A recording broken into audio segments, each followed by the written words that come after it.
everyone. Welcome to day two webinar of ACCA Advanced Performance Management. I hope you are doing well. Everyone, kindly confirm, is my voice clean, audible to all of you?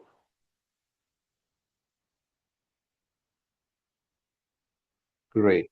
I hope you can see the screen as well.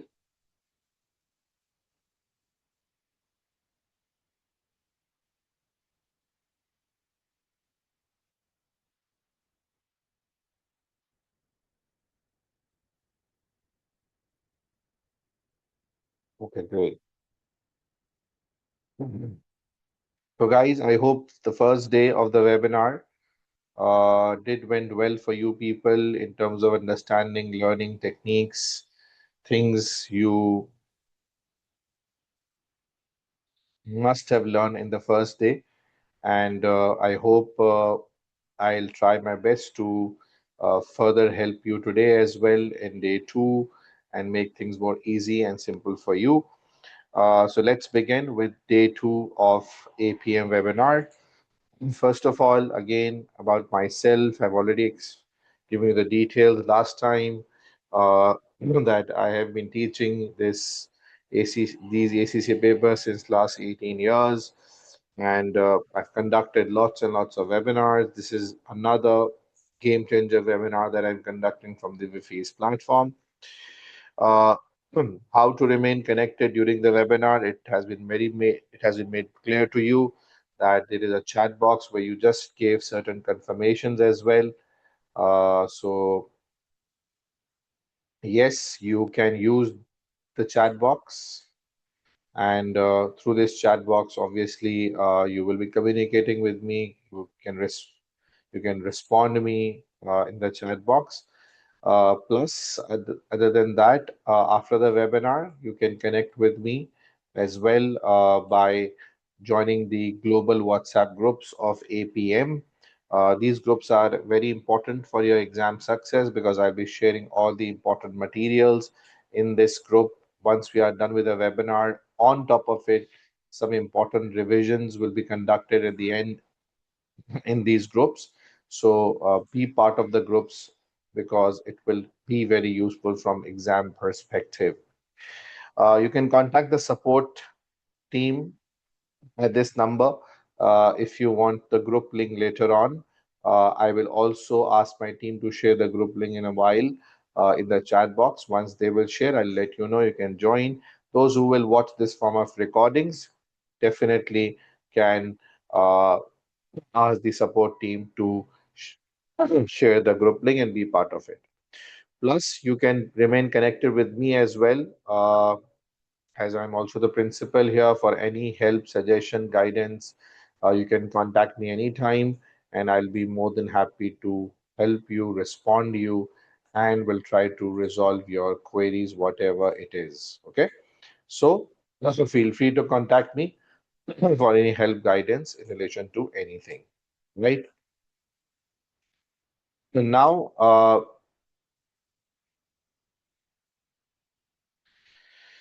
the revision camp, I did discuss about this revision camp last day as well. This is a very important revision session for self-study student. Any self-study student who wants to revise, they are doing things on their own. So this revision session will be a game changer for you because this will include all important things from exam perspective. Top 20-25 important areas is what I'll be targeting in this revision camp so that you can really take benefit from. Plus, you will get the practice material as well for those areas. And on top of it, there will be proper live sessions to be held, uh, part of this revision camp, which can further benefit in your exam preparation. Okay. So let me just go through the timetable. The recorded content will be available once you enroll, and you have to try your level best to focus on your weak areas and complete this by 20th of Feb because 21st we'll be having our mock. Uh, the 2 days of webinars will end today. Then you can watch the free webinar of December attempt as well. Uh, for self-study student, this will be available on Wifi's YouTube channel. For paid students, This will be available on your portal as well. The first practice live class, other than the webinar for the revision camp students, will be held on 9th of February, that is Monday, where we'll be doing further practice questions, and I will further help the paid students, the revision students, the regular students, the research students, what they need to do further ahead in order to be successful in the upcoming attempt. On top of it, we'll be having a pre-mock on 11th of February, because I will slowly, gradually prepare you for the final mock and for the exam. So we'll have a live pre-mock to be held on 11th. That will be a good rehearsal for you. And the debrief of that will be conducted on 13th. That is again live session. 17th, we'll be having our grand revision. For APM, which will definitely be very useful in terms of recapping all important areas.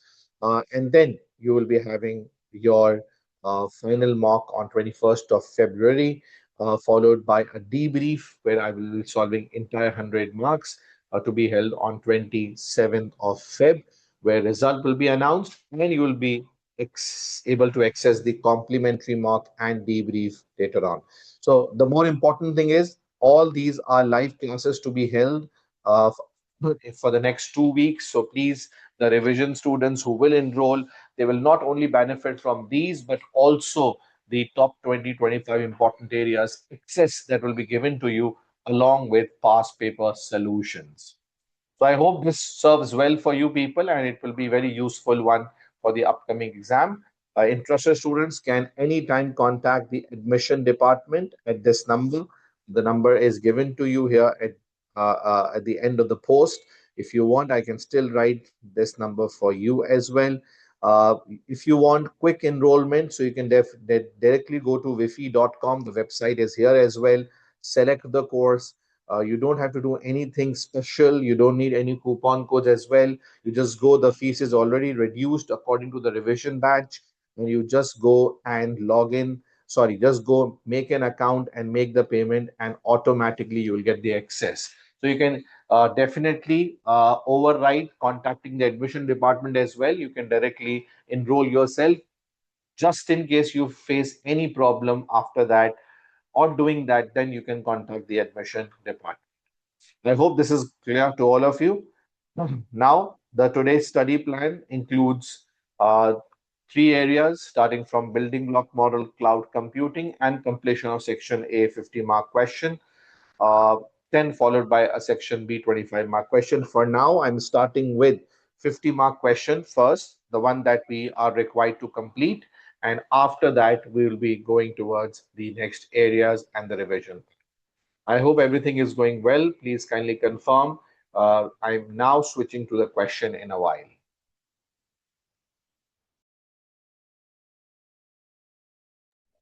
Okay. So kindly confirm, guys. Can you see the screen now again? Okay, great. Thanks for the confirmation.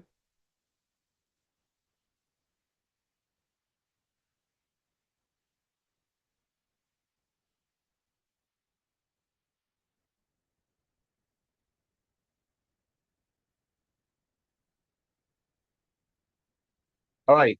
So now it's the next area that we are targeting. In this requirement, we were required to cover the first aspect of customer perspective that we did cover. There were three indicators that were available that we had to target as per the Appendix 2. This is Appendix 2. So we did saw in Appendix 2 that they gave us total six indicators. Three were part of customer perspective. The evaluation of that was required to be done. Now we are moving towards the next three that we have to evaluate under the heading of innovation and learning perspective. So, guys, when it comes to innovation and learning perspective, obviously, the indicators that they have mentioned, we have to examine these. Are they good enough? And more importantly, the objective. We all know very clearly. as in the question, they've already mentioned that the company mission or the objective did had a very significant emphasis on uh, innovative approach to everything we do. Innovative approach to everything we do makes it very clear that innovation overall is expected. Now, this is a very important sentence, I feel. It's not just innovation written.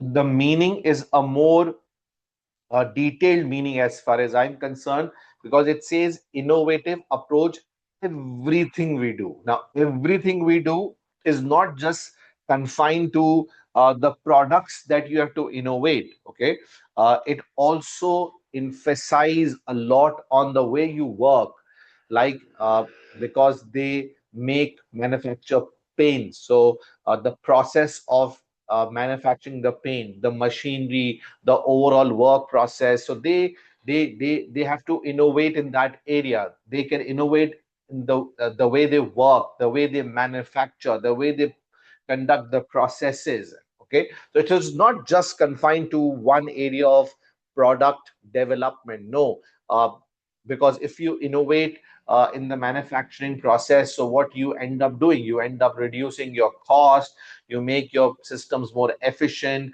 new working methods you introduce, like automation, going more towards automation. And in today's world, you have seen a lot of involvement of machines and AIs have made production more faster, more efficient, less human based, obviously, and less prone to errors. So it's not just innovation in terms of product development.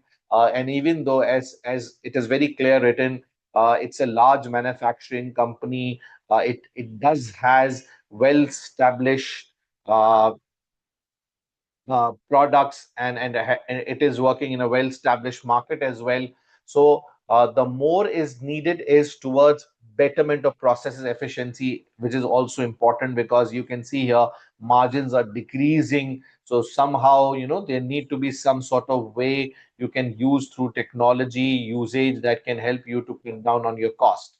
So the point that I want to make is it's not just a simple innovation. Okay, so if I just connect the word innovation in everything we do, innovation in everything we do with the perspective number four, innovation and learning perspective. So I will heavily rely on this innovation and learning perspective.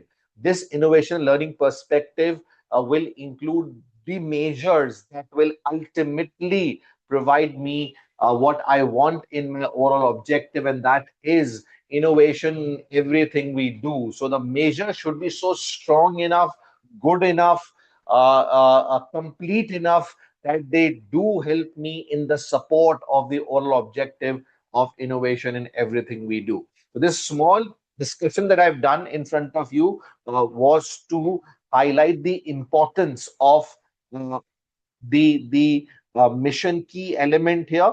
And from that perspective, from that big picture, I want you to look at the big picture. From that big picture, we'll be understanding the three indicators. First, start staff attitude survey. Staff attitude survey. Now, this is very important to understand. And first, ask ourselves, because I have to question myself. You have to question yourself that this staff uh, attitude survey, okay, this basically is a measure, or it is a tool through which you will be able to measure. So, staff attitude survey is not a measure, okay? It's not a measure. The tool through which you will measure something. And what? Staff satisfaction, staff morale. Okay? So, what should be a measure? Staff morale. what should be a measure staff satisfaction? Like you have customer satisfaction, right? So this staff attitude survey is a tool which will help you to determine the employee's satisfaction. That will help you to gauge staff morale. But if you think this is a measure itself, so that is not the case. You are here to evaluate. And if you see anything which is not correct, we have to mention it that this basically is not a measure. In fact, a way through which you can gauge staff satisfaction and staff morale. So the measure should be staff satisfaction or staff morale, not staff attitude survey. First of all, I hope this is clear to all of you. Okay. So this is done. Agreed, everyone? Please, your inputs. Yes? Clear?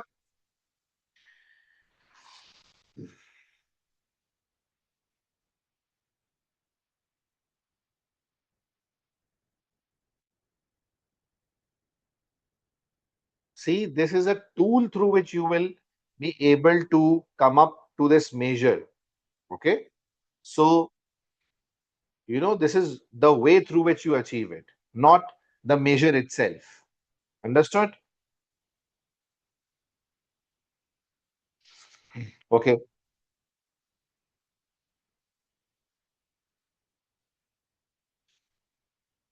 Now, staff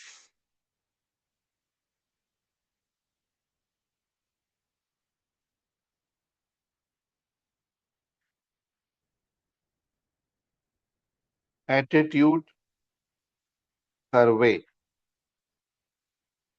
is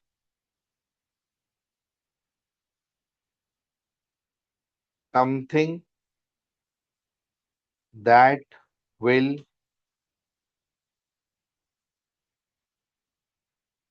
help to gauge staff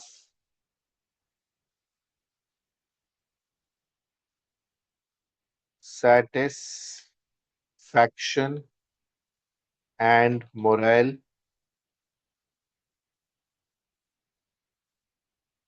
Hence, this is not a measure at first place.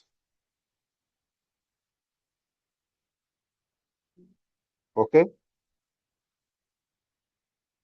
as the measure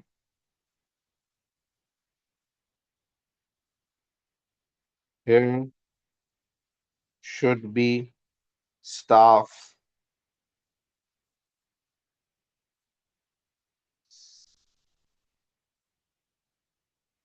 satisfaction.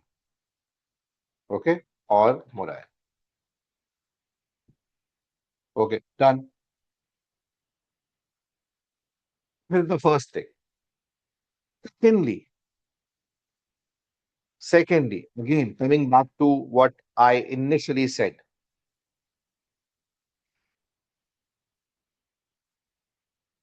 even if staff satisfaction is mentioned here, for example, my next question is, which is a very important one.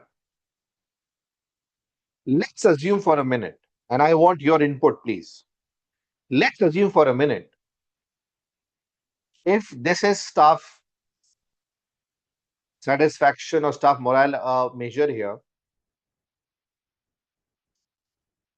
do you think this measure under the heading of innovation and learning, okay, innovation and learning, right, will be useful in order to gauge that we are innovating in everything we do? Now, listen to my complete sentence and then answer. Please. Do you think staff satisfaction is a right measure under the heading of innovation and learning perspective in the context to check, in the context to focus on that we are doing innovation in everything we do. So first of all, this overall practice is not relevant under this heading. Because see, is it measuring innovation? Is it measuring the ideas came by the staff members? It is measuring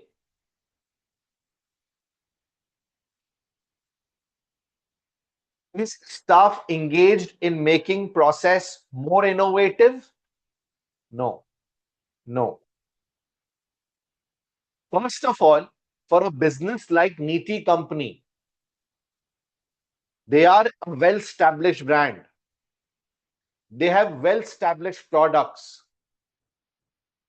So, to be very honest, the room for innovation in terms of products might not be too much, but there is room in terms of the process innovation.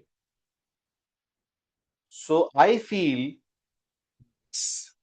measure, even if it is placed correctly, even if it is mentioned correctly, would not be useful under this heading to measure innovation in everything we do. Understood? Rather, consultation with employees,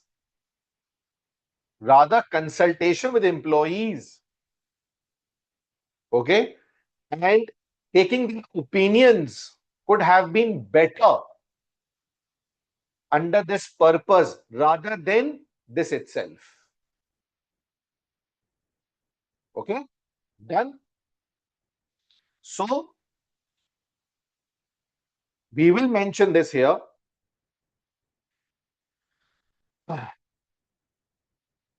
Even if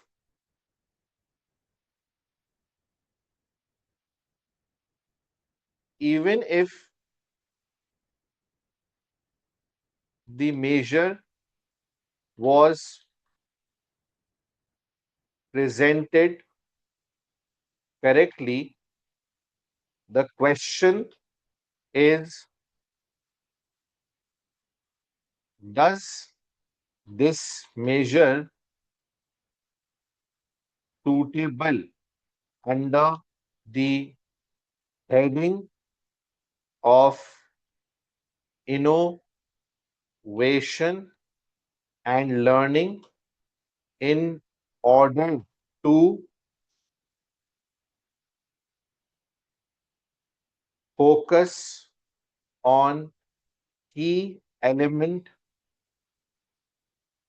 of objective, that is innovation in everything we do. This seems not to be correct because there is a reason behind it. Because, and what is the reason? Because N company is working in well established market and making well established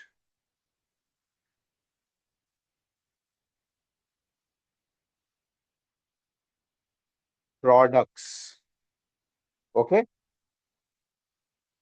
well established products.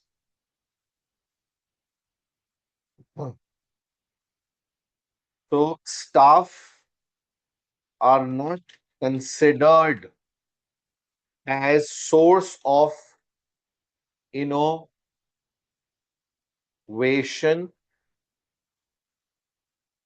Okay,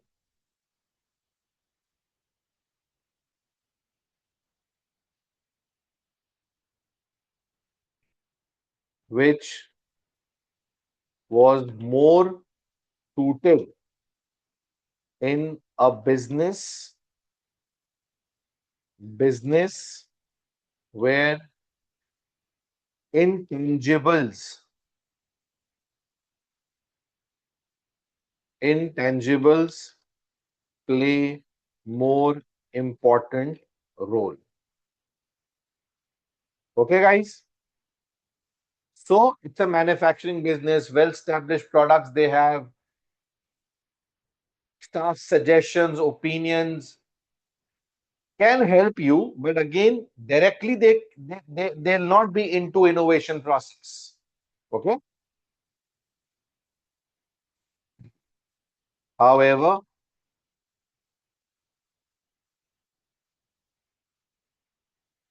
staff, however, consultation with staff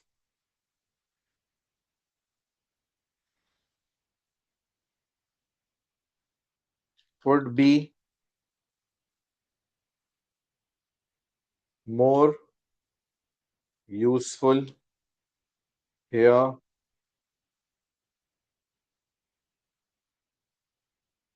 especially to improve the work processes currently being used. Okay, done everyone?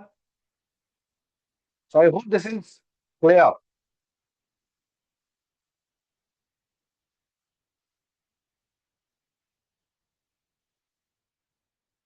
Yes or no? Everyone? Done.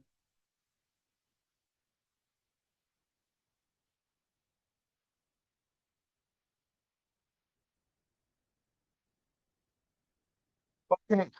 Now, if you see here,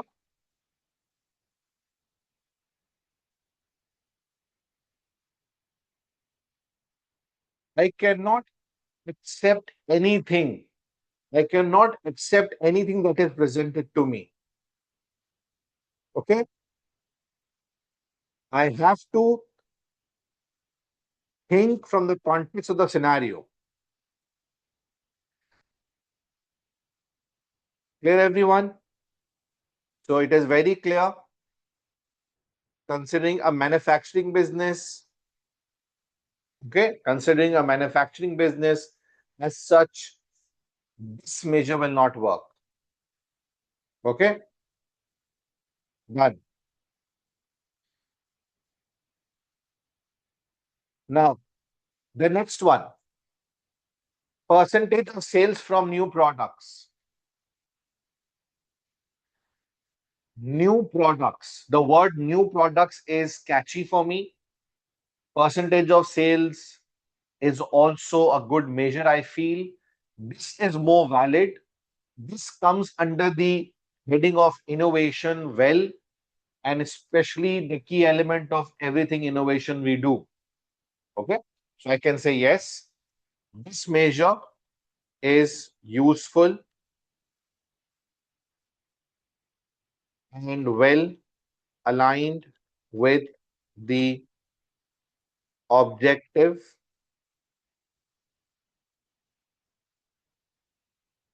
of innovation,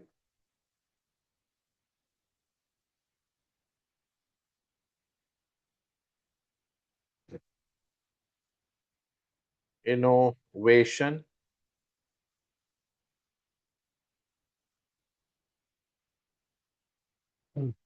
okay,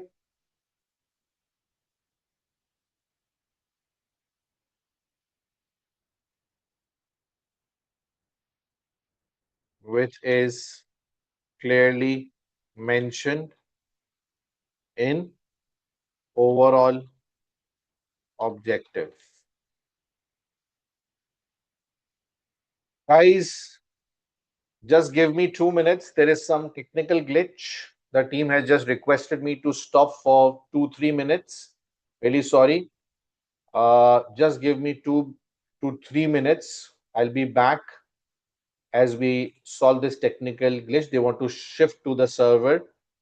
They want to shift to a new server. Just give me 2 minutes. I'll be back. Okay. Okay. I hope everything is clear. Can you confirm again, please? The voice is clear to all of you. Fine. Okay, great. So, guys, this is a good measure, but again, I have some questions. As a reader of the report, when I read percentage of sales from new products, and if I look at this indicator, definitely I will all obviously will look at the amount as well, that how much percentage of sales is from new products. So will this answer me one thing? And you guys answer that to me, okay? Will this answer me one thing? That all these new products are even profitable. Okay, sales from new products, if the percentage has gone up, it's very nice. But the more concerning part for me is profitability. Are these products all profitable? Come on, guys. I want the answers from you. So, do you think this is good enough? This is good enough to give you the answer about profitability? No, no. So, this is a weakness I see in this measure.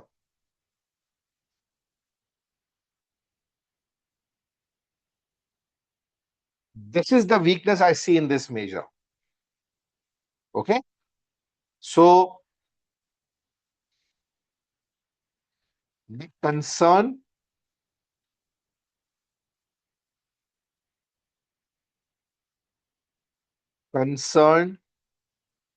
with this measure is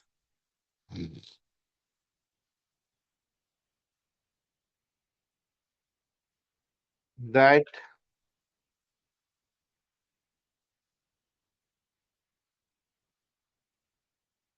all the new products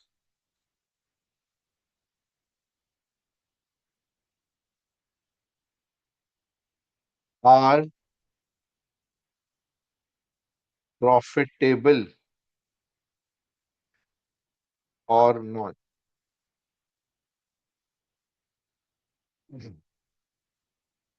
The measure is focusing on revenue but not at profitability. Okay, but not at profitability. This is a concern that I mentioned. I hope this is clear to all of you. Okay. Also, it will be important to know exactly what time frame is used for considering a new product as new. Now, what this means, 6 months old is considered as a new product, okay? Or one that you made 1 year before is a new product,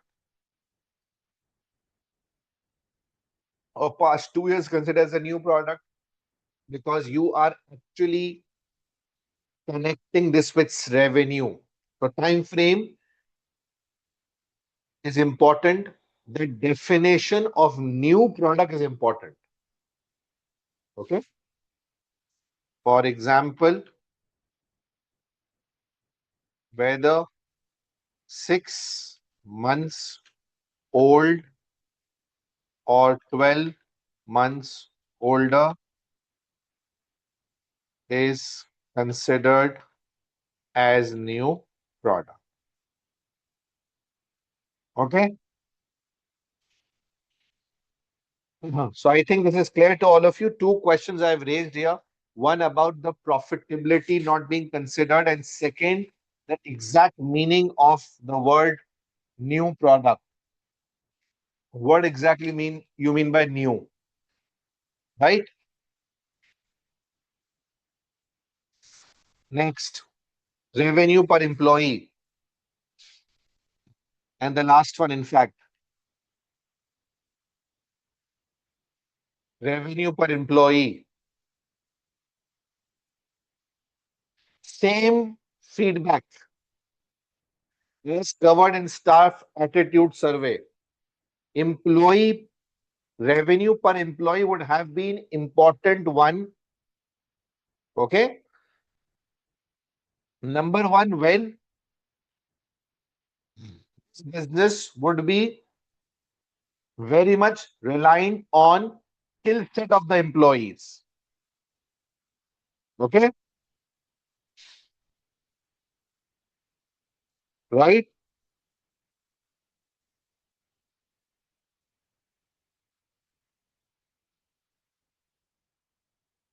Plus, plus,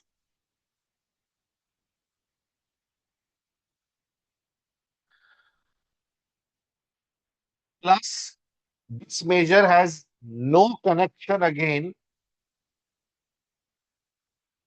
in relation to innovation, process innovation, improvement in the way we work. Okay. Because here the focus is innovation in the way we work. So it has nothing to do with that as well. So I'll say here, this measure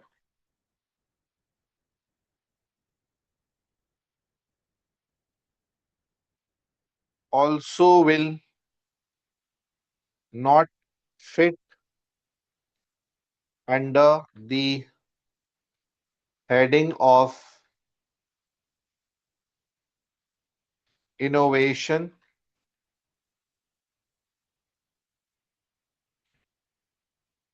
okay,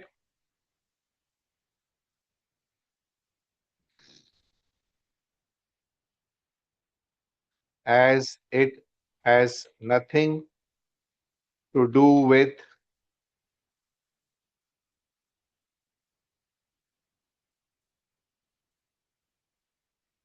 innovation in process improvement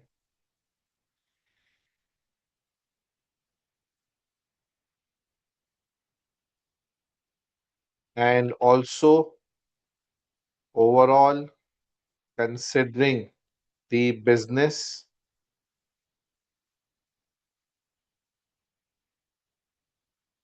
nature.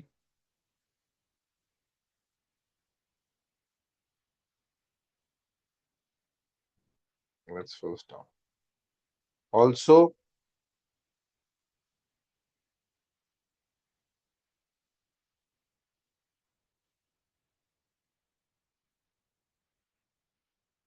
considering the business nature, which is not heavily dependent on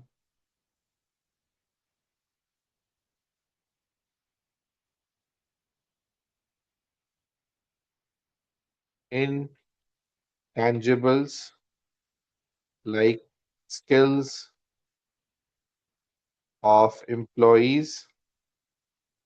So, this measure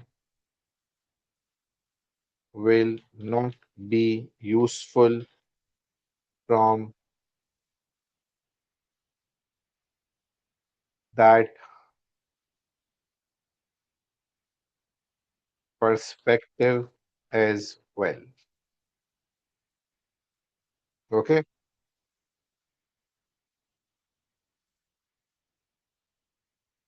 Yes. See, the room of learning is also not very much here. As I already mentioned, that the business is not very dependent on the skill set. Okay. Because to be honest, here, innovation and learning perspective in this case is very, very, very much reliant on the process improvement here, to be honest. Why I'm why I'm mentioning this is because they have mentioned they want to do innovation in everything we do. So here the major room in innovation is to improve the work efficiency, cut down the cost by the use of technology.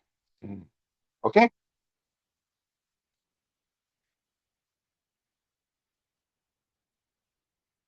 done everyone? Okay,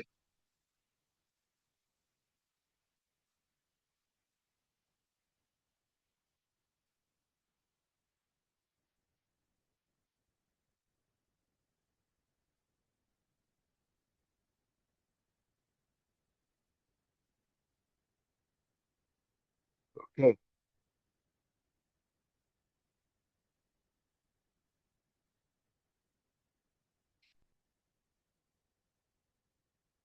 Overall, in case of ENCO,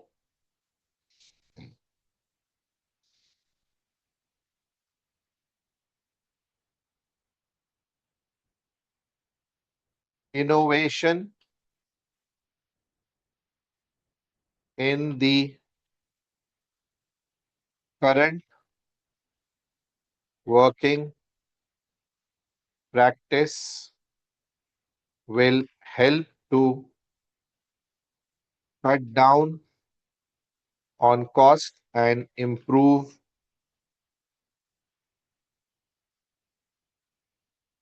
efficiency, will be more relevant and useful. Okay,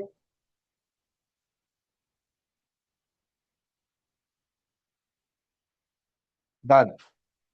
So I think this is clear to all of you. We are done with this requirement. The marks were 15. I did mention it earlier, like it was a split of 7 to 8 marks. And in that, you further divide into three majors, like 2 to 3 marks per measure you are targeting here. Okay. So the presentation is clear. The way I've written everything is clear. I hope things are so far clear and reasonable to all of you. The next requirement, which is the last requirement of this question, that says what gets measured gets done. Now, it is a very, very, very common word sentence that is used in this paper. Let's go and read the exhibit pertaining to this first, as we are adopting exhibit wise approach. So let's read what relevant stuff is written. The CEO's concern implementing the balance scorecard might affect employee behavior in NEETI. Okay. In particular, she has heard the phrase what gets measured gets done. And she would like you to explain specifically how the use of balance scorecard could create an attitude of what gets measured gets done and the challenges which this could bring for the company. Hmm. So, what is exactly the verb? Let's see. Explain in the context of the use of balance scope. Because now, if they use scorecard, so how scorecard can promote the problem of what gets measured gets done. Okay. And the challenge the company will face. So here, this is my verb.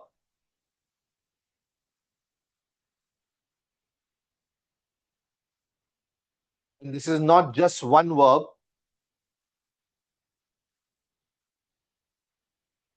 I have another verb because the word and is used here. So the other verb is focusing on the challenges. Okay. Now, verb is to explain.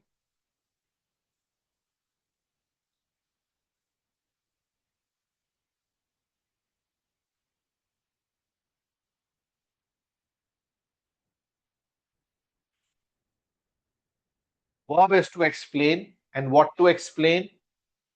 How user-driven scorecard could create an attitude of what gets measured gets done. Okay.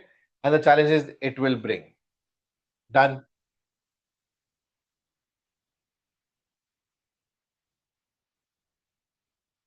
So, guys, this is for 6 marks. Very manageable. You must know the basics. The concept should be clear. First of all, what gets measured gets done means when there is a set of performance indicators, when there are certain criterias against which you assess the performance of the people. Okay.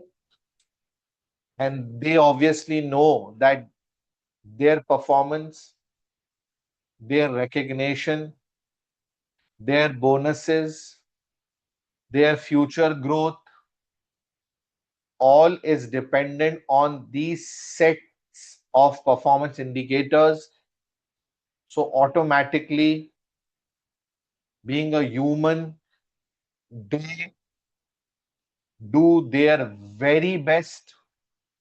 All what can they do in order to improve and perform well in those areas. Okay? Perform well in those areas. They put all the efforts in order to show favorable results in those areas. Now, that done either ethically or unethically, but they know that I am being judged against this criteria. Okay, done. So, first of all, what will we do here is we'll start by mentioning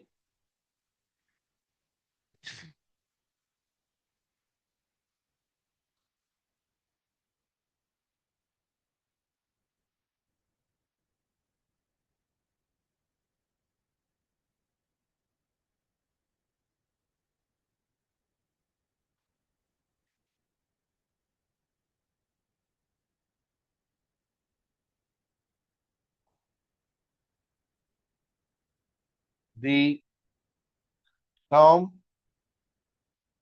what gets measured gets done means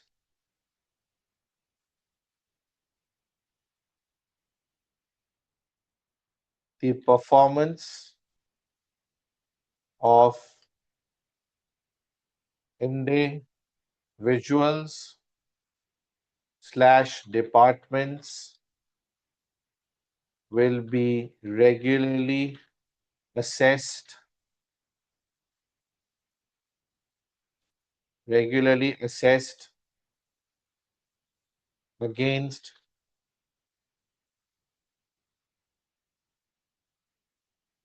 certain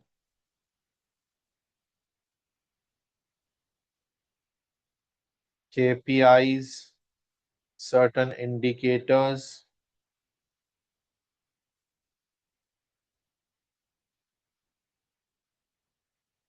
which they will be inclined in achieving to show good performance. Is that right? Okay. So if these indicators are well connected with company mission and objectives, hence it will be easy to achieve those. Okay, guys.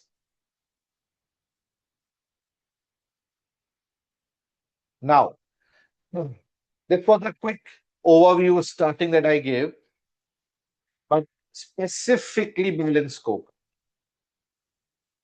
How will I connect? So let's connect. The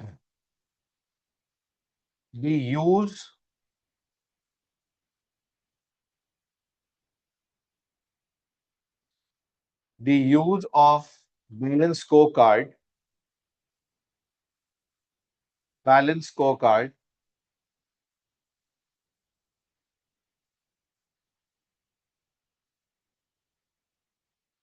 will focus on using number of performance measures, okay, for individuals and departments, meaning these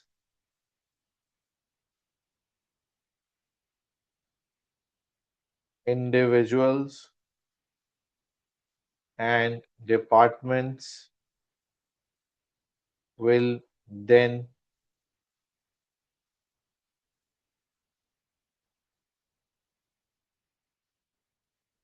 put complete effort to achieve them. Okay.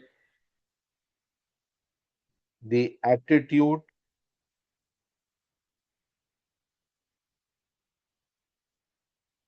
towards these will be very serious as their performance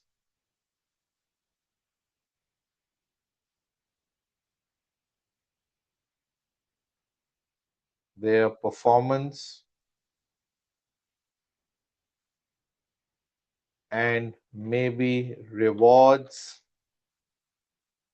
will be dependent on these. Okay, done. So you can see the behavior would totally be towards achieving them. Okay. So it is good,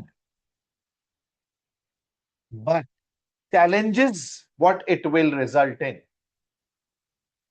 Attitude is clear. They want to achieve it.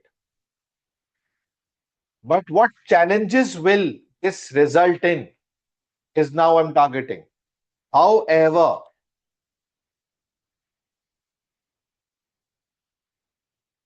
these departments or individuals will only consider achieving their achieving measures relating to their areas of work,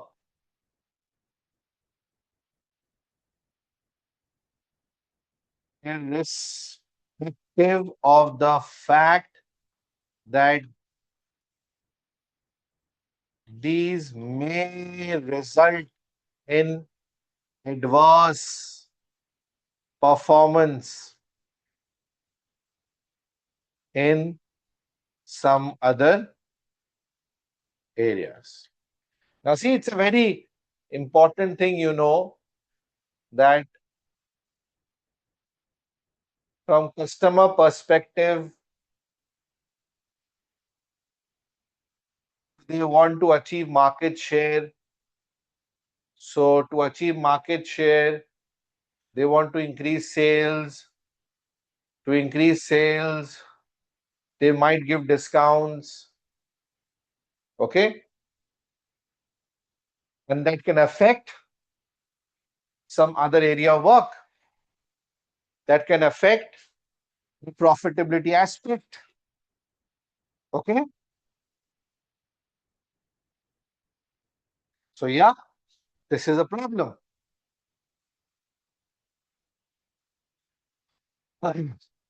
Right? For example, to achieve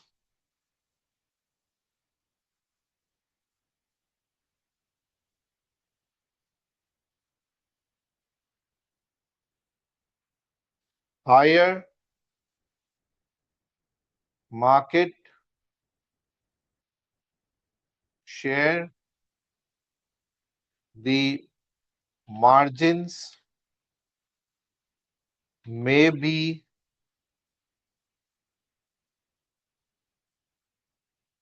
compromised due to price reductions. Okay, this is a problem. Understood? Okay, done. What else?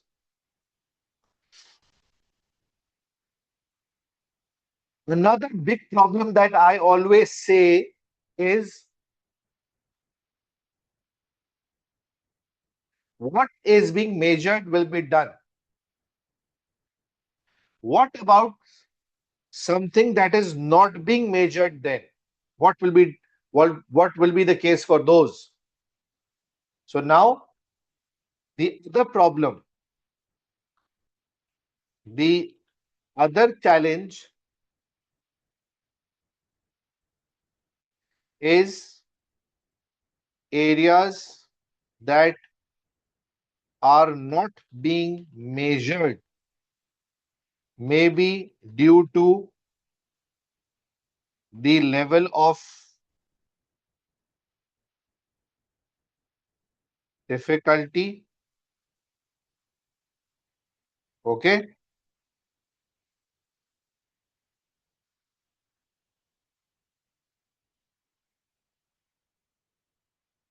or are considered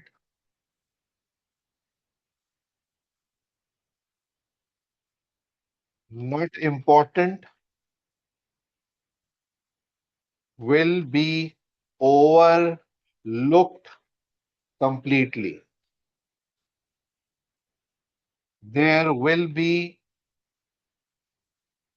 no focus on these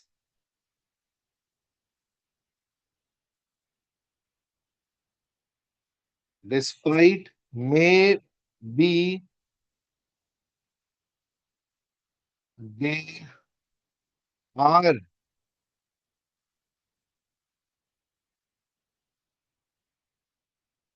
important for business.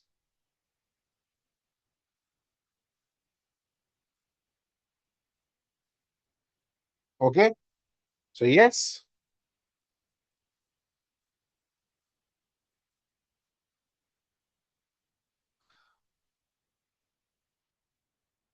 did everyone?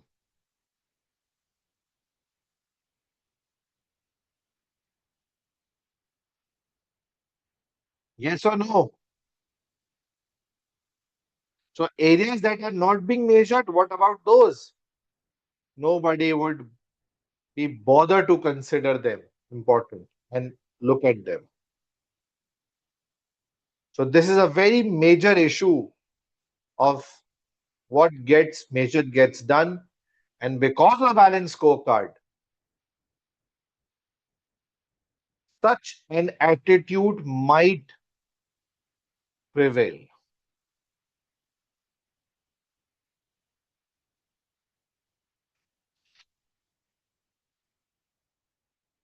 Okay. So I hope this is completely clear to all of you. And I hope what I just mentioned and wrote here is clear.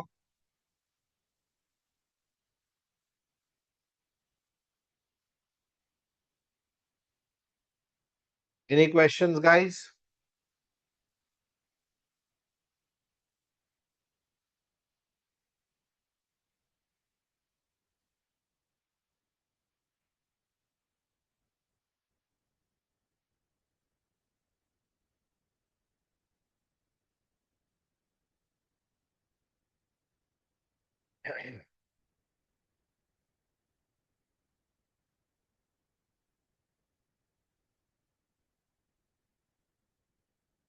Okay. Done. Now,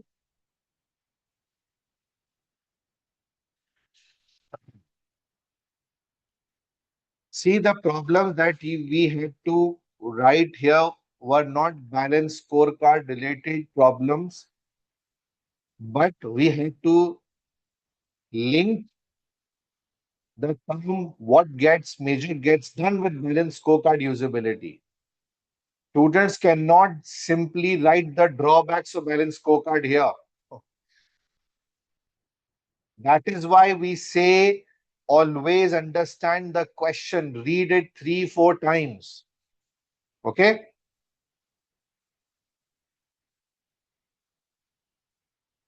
Done?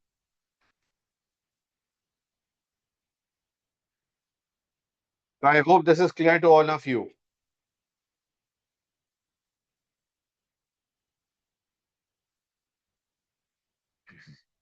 Just a minute, please. Let Azan complete.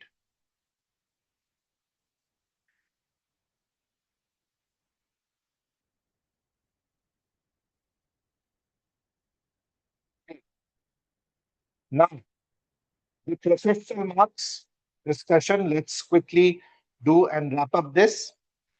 First of all, starting from the skill number one, and that is communication. Okay. So, as far as this communication skill is concerned, obviously, communication skill includes the the overall report format. Okay. The structure, the use of headings, subheadings, style, language, tone, clarity, use of jargons. Okay. All comes under the heading of communication. Right. Now, if you see here, to, from, date, subject, introduction, paragraph, subject, now I can write here. So mainly it was balanced scorecard that was tested in two requirements with performance reports. I'll mention here performance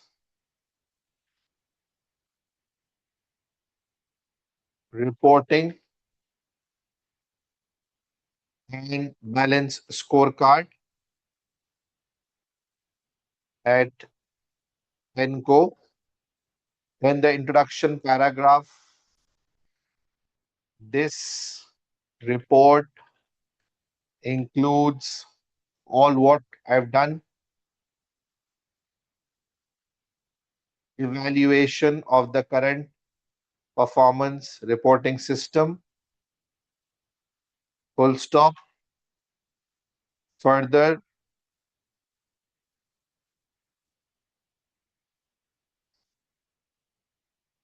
the report included what was the requirement number two?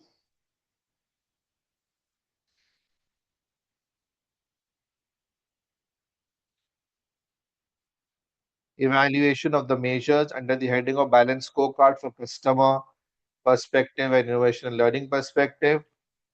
Last, the report explained the attitude and the challenges,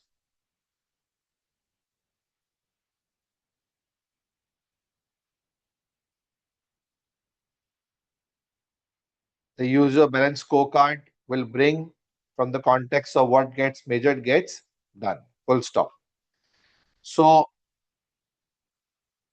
overall, the headings, subheadings, all will give you communication marks. Right?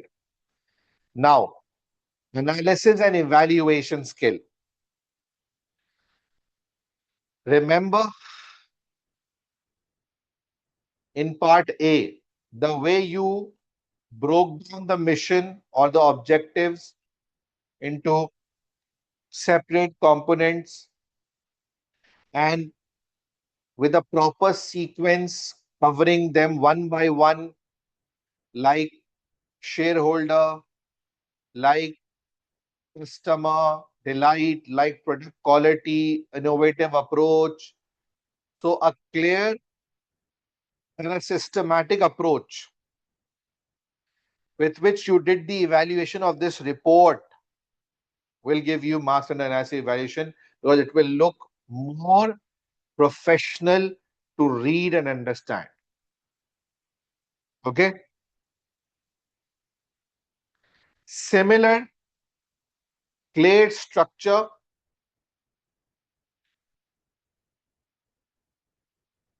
approach that you adopted when you were evaluating balance scorecard measures, did a balanced assessment and a clear systematic approach adopted, again will give you marks under the heading of analysis evaluation for this part as well. Okay.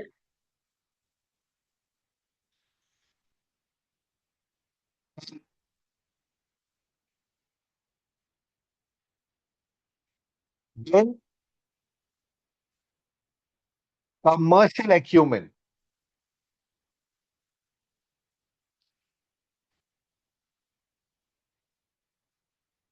And you are required to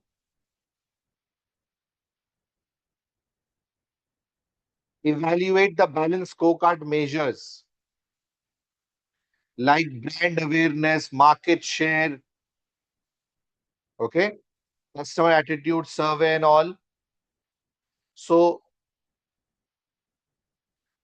taking the context of the business, using the context of the business, understanding nature of the business, understanding the environment in which needy company operates, and you can see multiple times we have mentioned like revenue per employee doesn't relate to the context of the business.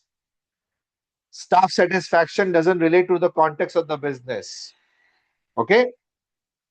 Customer satisfaction is not good message for customer delight.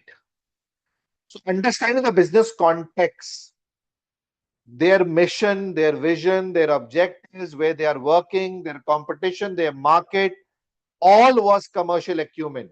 So when you are doing this, you will get commercial acumen marks for that. Okay.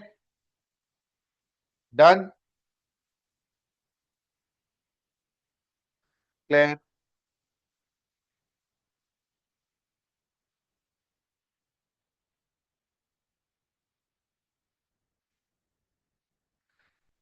Criticism.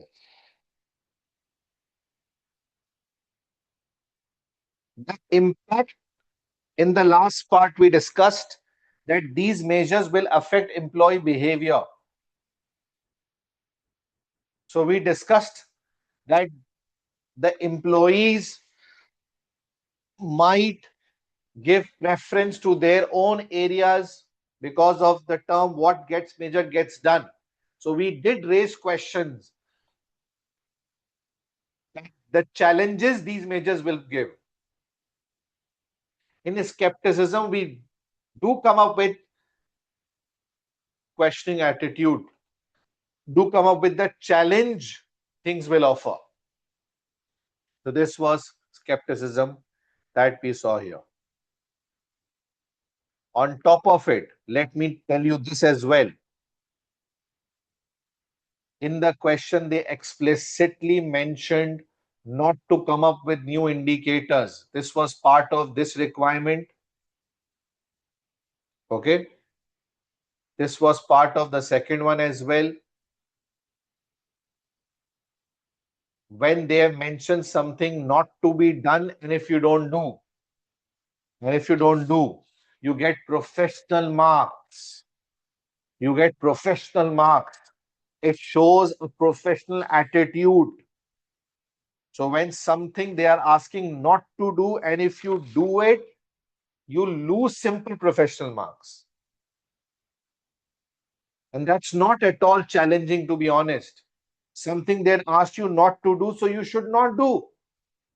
It's a simple, easy takeaway of marks. So anybody who's coming up with the indicators, a list of indicators, is wasting their time, number one, and losing in the area of professional marks as well. It's easy pickings, man. Easy pickings. Okay. So this is also part of professional marks. I hope this is clear. In your final presentation of the answer, make sure you remove all this planning material that you may have used throughout the solution. Like you can see here, it should look like a professional good report with headings, subheadings. You can bold things, you can make things more darker, easy to understand and read, so that it gives reader a good vibe, positive vibe, that some professional person has written a report.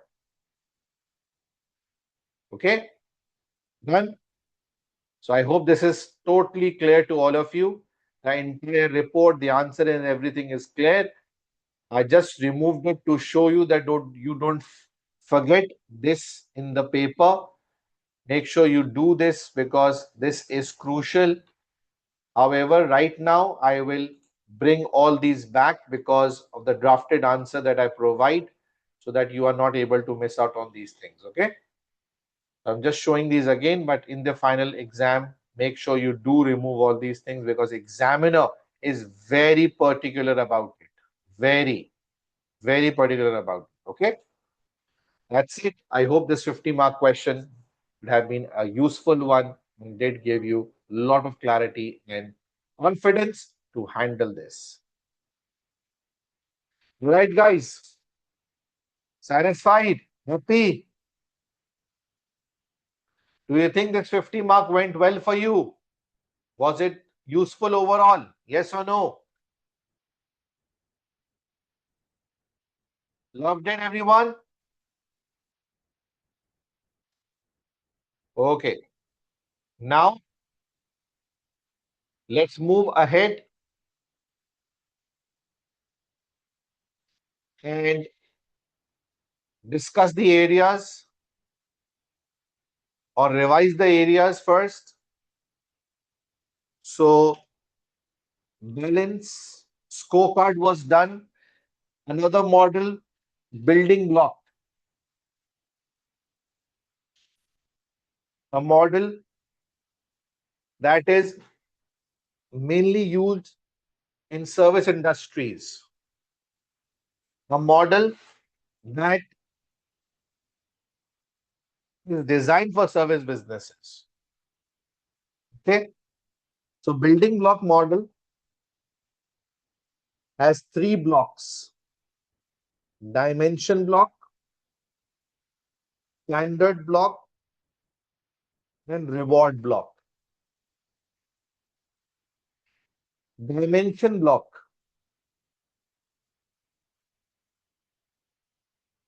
dimension block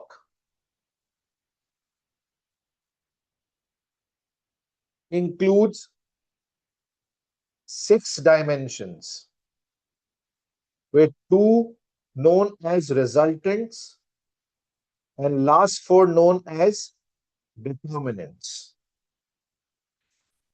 So basically, these determinants will determine the resultants, which means if you are good in innovation, flexibility, resource utilization, and quality, so well above level performance here will help you to come up with exceptional results in case of financial performance and competitiveness. So you will be competing well in the market and your financial numbers will obviously be showing good numbers. So according to building block model, for these, we need to measure them through KPIs, through performance indicators. Okay, performance indicators. Like for financial performance, we can use revenue growth. For competitiveness, we can use market share. For quality, we can use customer satisfaction survey, percentage customer satisfaction. For resource utilization, we can use uh, staff utilization, productivity. For flexibility, we can use on-time delivery. Okay. For innovation, we can use successful products, services. Right. So the second block of building model says that for these performance indicators that comes under these headings, we need to set targets for them. We need to set targets for them as standards for these indicators.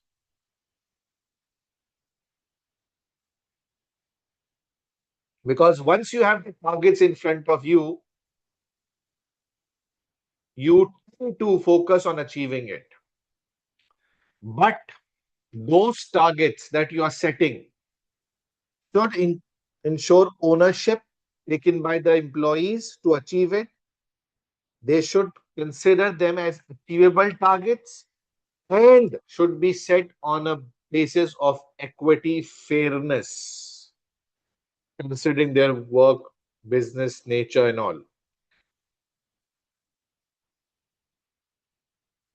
Third block says to achieve targets, to motivate people to achieve targets, you need to give them rewards because service businesses are mainly people oriented organizations. Okay, people oriented organizations. So, to motivate them to achieve it, it is important that they should know when they will be rewarded. Clarity should be there. The reward should be motivating for them. And the reward should be given to them based on the factors that they can control. Okay? Done. So that's the best thing about building block, that it connects the targets with the rewards so that people are motivated to achieve it. Done. Khalas. Now, the term cloud computing, very, very common these days, is a term which means you can use different internet-based services. You can take benefit of different internet-based services, which includes using softwares, internet-based softwares, applications, storage facility, server, computing services, networking, database, so many things. So through the use of internet, you can use these services, and there are different levels of those, like storage as a service, which is known as Dropbox that you use for data storage. Google Drives we have for data storage. Software as a service. Now, you use Google Drive, Dropbox to store your data. That's the basic level of cloud computing. But you have also seen now cloud-based applications, cloud-based softwares, in fact, like QuickBooks. It's a cloud-based accounting software. Like Zoom application, it's an again cloud-based software that you're using. Okay. So you can use storage as a service, software as a service, platform as a service, where you make a mobile application, you make an app, you make a website, okay, and you place that on a cloud server so that people can access it. Okay. So the websites normally we make, the applications that we put those on these outsourcing servers and people can access. That is platform as a service. Mobile applications mainly. Then you have infrastructure as a service, where everything you are using cloud-based. Like you have cloud-based servers, okay? You have cloud-based complete infrastructure, servers, softwares. In infrastructure as a service, you are using virtual machines like Microsoft Azure provides you these virtual machines where everything is in your control, the security, the upgrades, all you have to take care. Okay. So that is infrastructure as a service. Now, cloud computing is useful. It can benefit you to save cost. At the same time, you incur cost, but the point is saving the cost is better than the new cost that you will pay. And net effect should be saving, or it should be a costly exercise. That's the question. So the benefits is cost saving, because the companies like I told you, Microsoft Azure, like Google, these companies do provide these services. So because these are dealing in bulk volume, they are able to come up with the benefit of economies of scale, and they transfer that to you, these companies. Plus flexibility. You will only pay for the things that you are using, like the data storage, whatever consumption you have made, you have to pay for that. Comparing this with your own softwares, physical in-house softwares and hardwares would mean you need to put up the facility for a large volume. Maybe you might use that volume or not. You have to incur the cost. Your capital investment will be high. Your running cost will be high. Your upgradation cost will be high. Significant investment you have to invest into it. Here, whatever you use, you pay. Whatever you eat, you pay. Okay? So it is time saving. Yes. You as a company will not be worried about the major technological enhancements, developments. The outsourcing company will take care all those things. You don't have to keep a high amount of assets. Their outdated might be a problem for you. Okay. So because the service that you are getting is of global standard and easily accessible remotely, anywhere, anytime, from any part of the world. There is no need for physical hardware and softwares and servers to be held, which may get damaged as well. Okay. Yeah. But at the same time, there are problems. Security, maybe. Security breach could be a problem. Plus, you are very much locked in with supplier.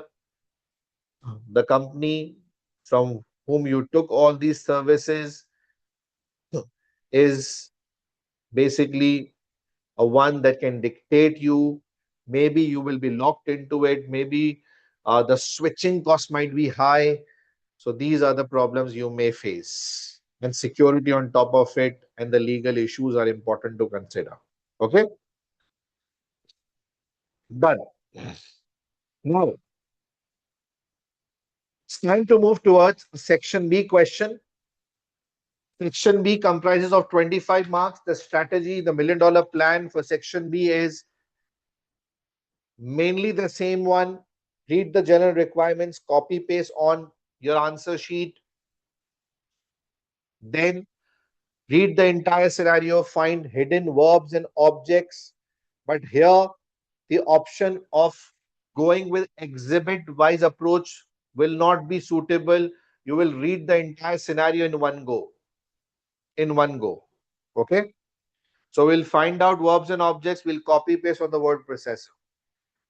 Number 3 and 4 remains the same. We'll plan each and every requirement by looking at the verbs, the objects, headings, marks, and we'll write then. So the only major change is there's no exhibit-wise approach here. Rather, we will be reading the entire scenario in one go. All right. So I hope this is clear to all of you. And it's time to start with this second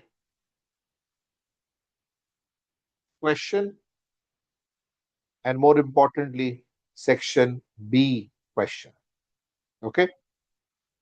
So here is the question. You can see here in front of your screens.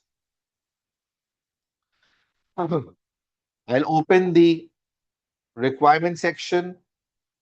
We'll copy paste all this stuff. One is building block model, second is cloud computing. We'll open my word processor, fix the screen so that things are easy to handle as I move on towards the solution. We'll paste things here. One requirement relates to building block model for 13 marks. Second is cloud computing. And the professional skills includes analysis, evaluation, and commercial acumen for 5 marks. Let's begin. let's read the requirement. Sorry, let's read the exhibits. B legal services is a practice of patent lawyers with 8 offices covering each of the main cities of Zland. The practice has grown organically over last 25 years. Wow. To become the largest in Zealand, the market for patent lawyers' work has grown quickly. Okay. So there is a good growth in the market as it has become more critical for businesses to protect their intellectual property. Now, the first paragraph had made it very clear that it is a service organization, it's a service business where lawyers are running this legal services of providing patents and dealing with patents related matters for the business. The market is a growing market. Okay. It is growing quickly.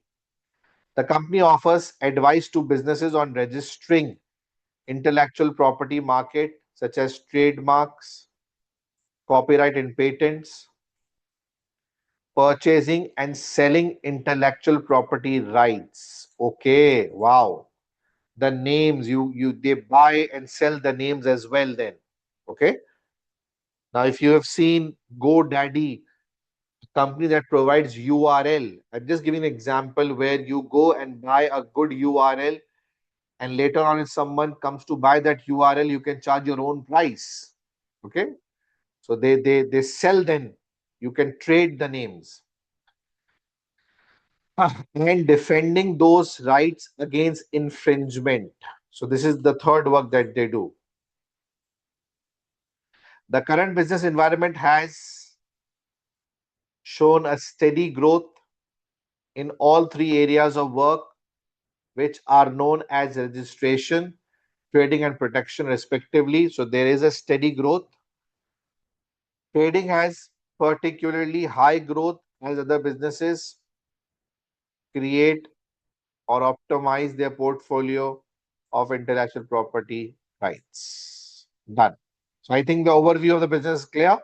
Now, building block model exhibit, and it's time to find out the verbs and objects as well.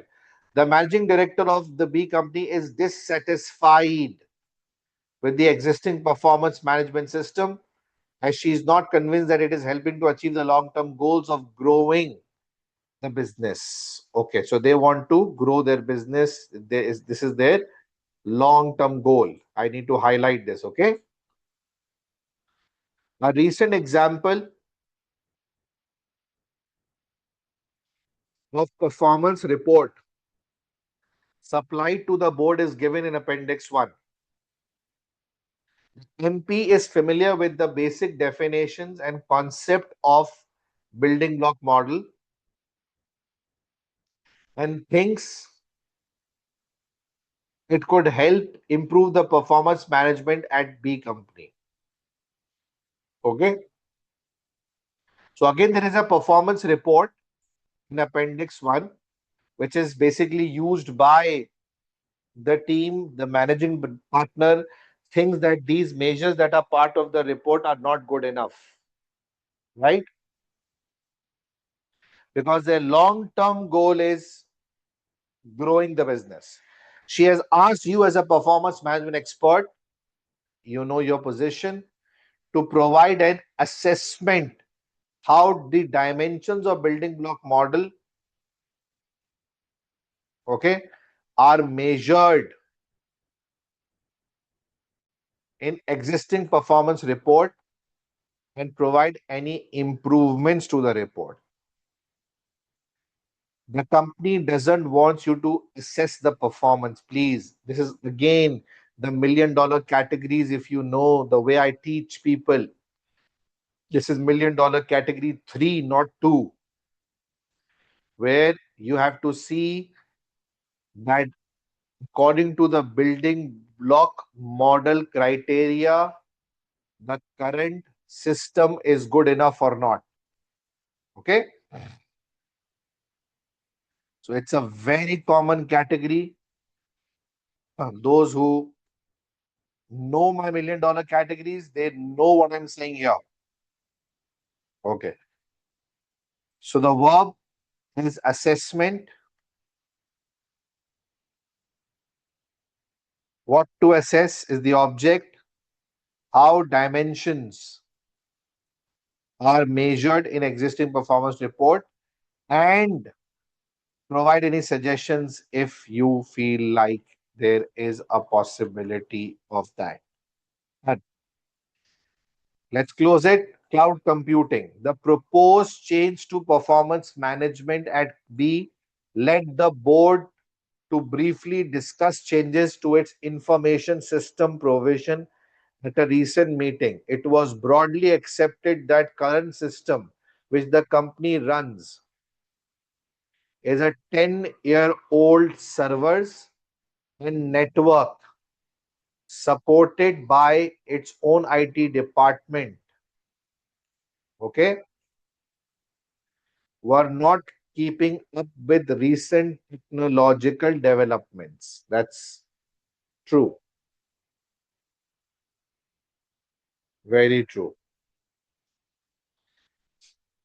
Patent lawyers need to be able to access all of their business information. Okay. Patent lawyers need to be able to access all of their business information and software applications when working away from home, that is remotely, so office, sorry. Okay. The MP tried to introduce the idea of cloud computing, but before the discussion had started, one director who had worked at a business where cloud computing had caused a major security problem spoke strongly against his idea and said, "Shut up." He gave a shut up call. He listed the possible disadvantages associated with having a single supplier for a vital service of business information. That's correct.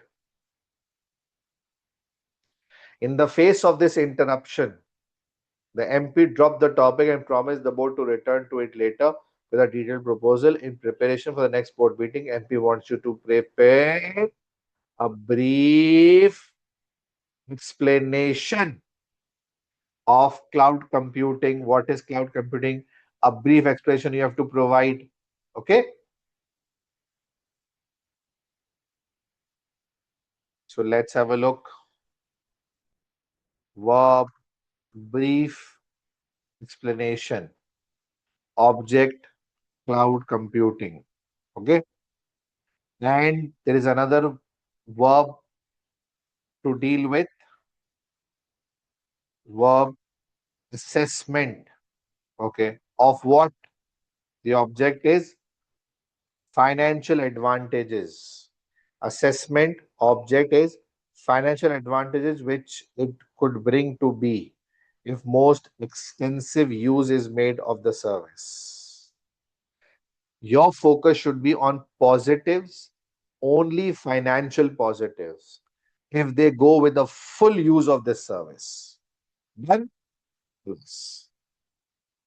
So, a good question to really solve now. I hope things are already clear, guys. What's your feedback, guys? Things are going good? Yes or no? Share your feedbacks. Okay, let's take a short break. And after the break, we'll handle this question. Okay, so let's take a break. 10 minutes. See you after the break. Be with me, everyone.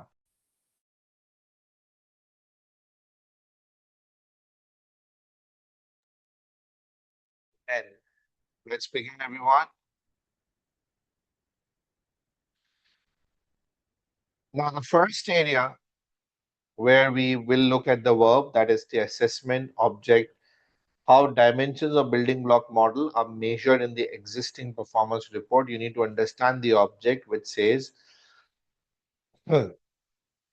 if you look at the building block model dimensions, which starts from financial competitiveness, quality of the service, flexibility, resource utilization, are measured in existing performance report. So basically, Existing report is what you have to open here. This is the existing report. You have to see this report from the eyes of building block model. When I say eyes of building block model, it means that you have to consider building block model. You have to see whether this report is good enough from the perspective of building block model, or if I want to implement building block model here, so this report will serve me enough information from the perspective of building block model or not. Okay. So, and provide any suggestions as well to the improvement of the report if you feel like.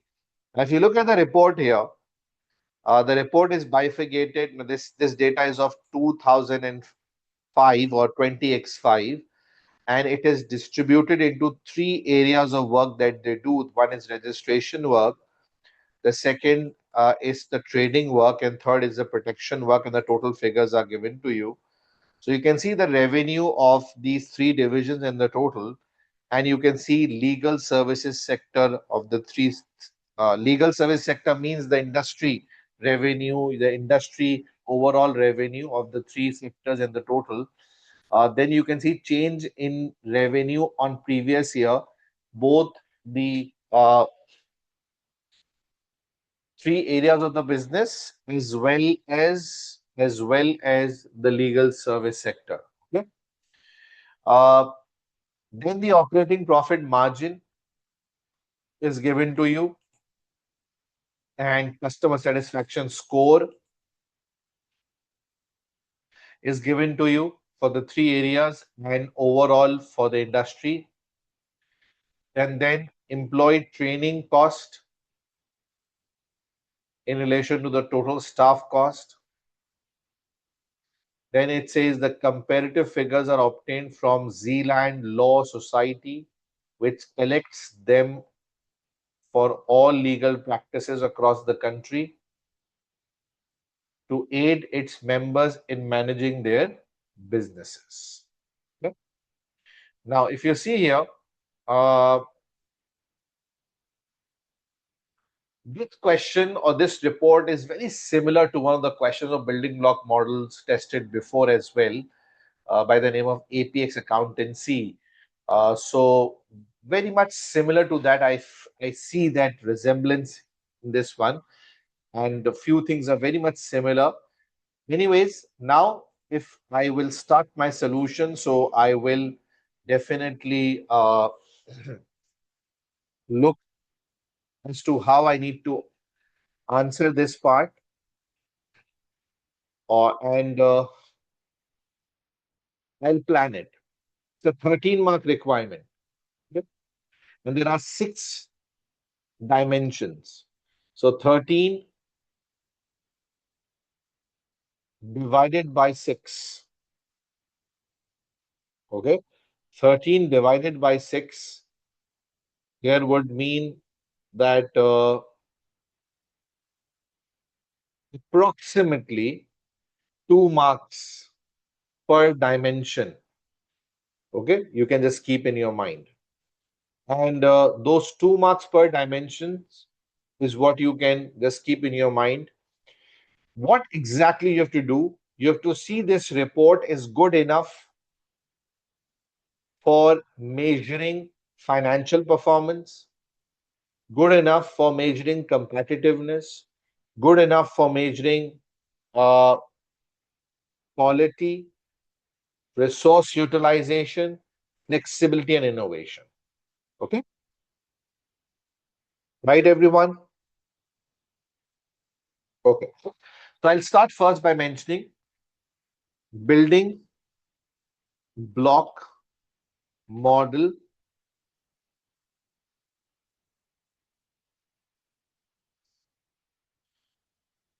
as six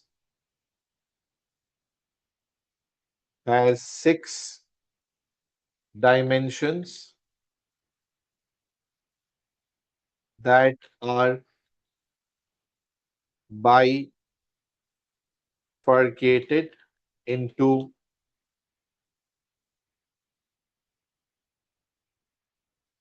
resultants, and determinants. Okay, determinants. Now, resultants are financial performance, okay, and competitiveness, whereas determinants includes quality,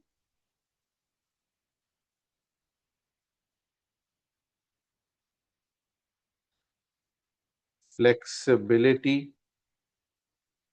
resource utilization, and innovation.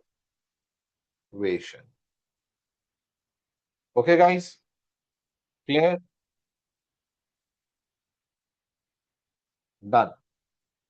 Now,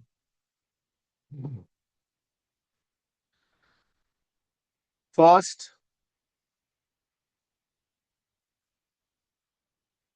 let's start with the financial performance and competitiveness. Now, guys, you need to answer, you need to be active here as well.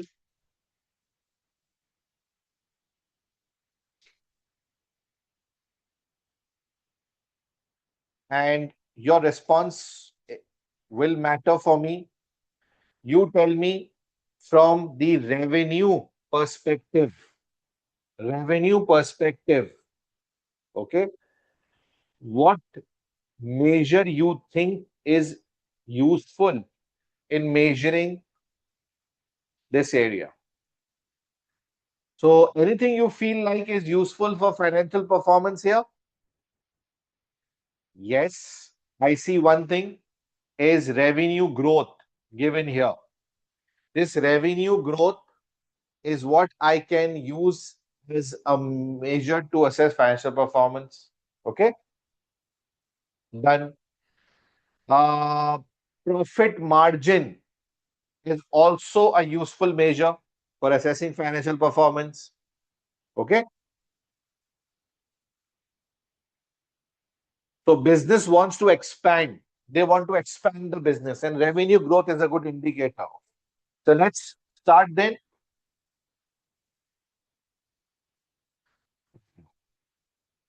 Financial performance can be measured by using percentage revenue growth and operating profit margin. Okay,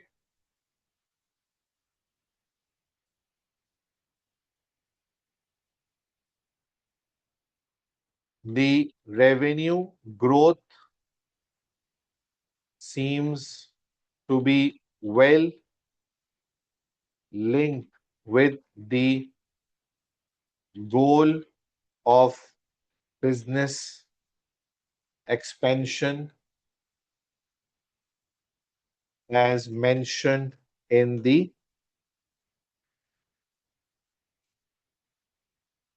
question. Okay, or case study. Done? Okay. Now, what about competitiveness? What is competitiveness? Competitiveness means how well we are competing in the market. So, there are certain measures of competitiveness like market share, okay? Market share plus uh,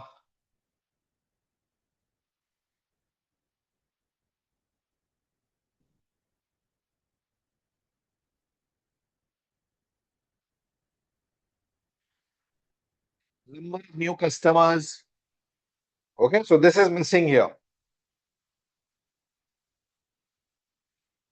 So, however, competitiveness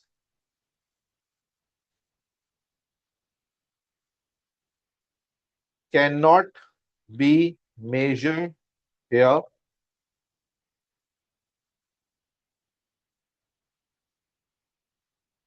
even though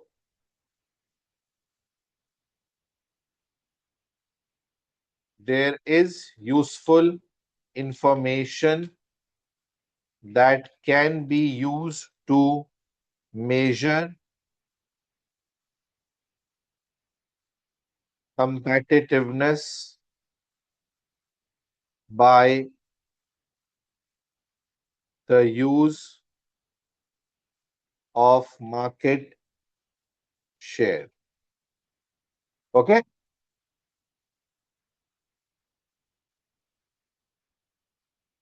so you can see here they have given you the revenue. Now you can work out the market share.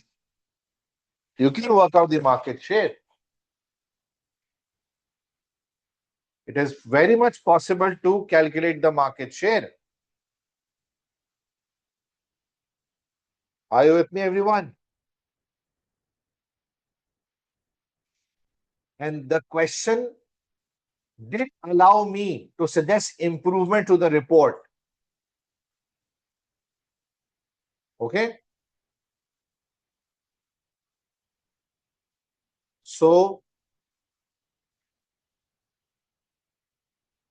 a small inclusion of market share in the current report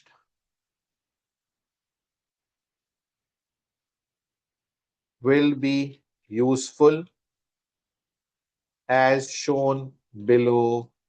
Okay. Now you can simply add this into the calculation because the data is already given here. Like you can see, the revenue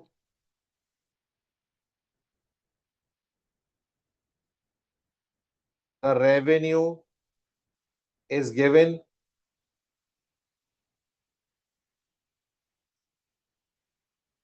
Okay. So they asked me to suggest improvement to the report. I can suggest by mentioning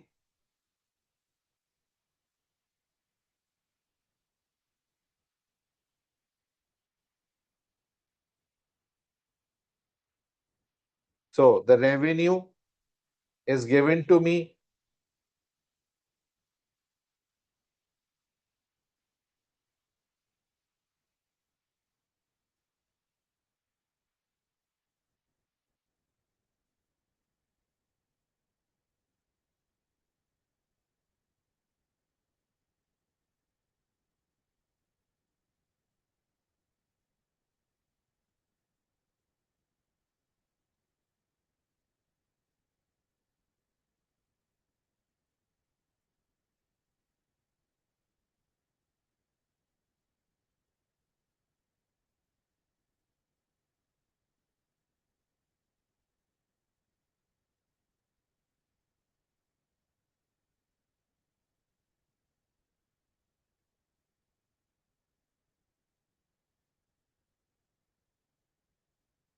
Okay. Now I can do that calculation, which is not difficult at all.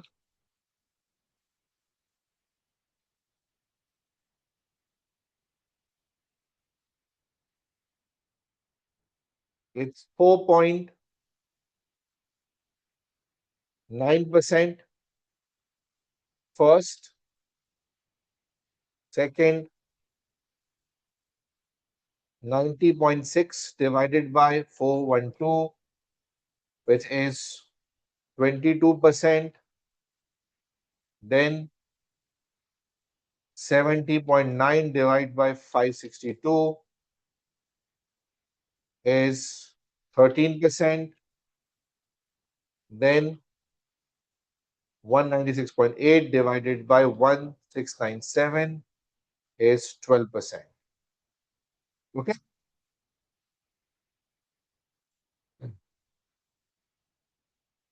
So you are getting marks here, the professional marks. You are getting the professional marks here for the calculation that you are doing. This is not, I'm saying professional marks you will be getting here. Okay? Clear? Done. Now, the, the resultant area covered. Now let's come towards the determinants. In in case of determinants, the quality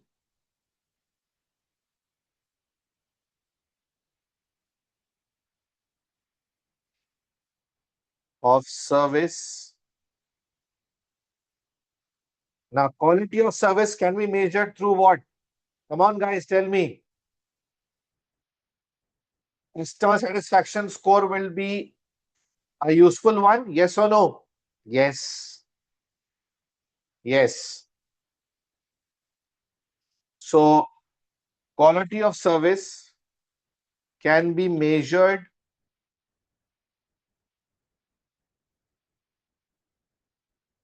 by customer satisfaction scores.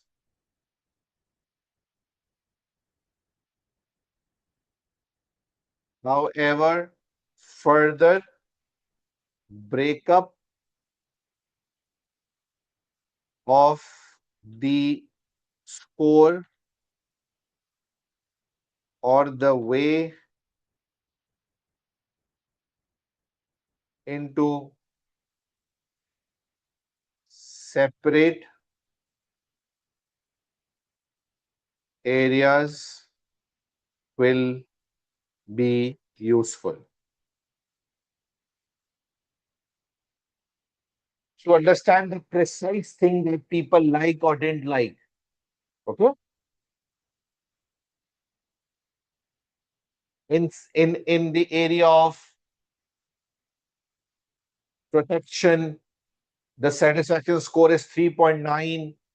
So if we get the breakup into specific areas just to get to know that which area was more better rated by the customers compared to the other one will give you more detailed understanding. This is useful measure at this level to understand how customers rate them. Okay. Then this is quality. Now flexibility. Flexibility.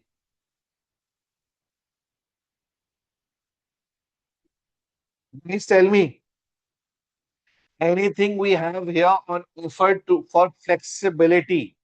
See what is the definition of flexibility. Flexibility looks at delivery of service, coping with demand, response to customer requirements. Do you see anything here?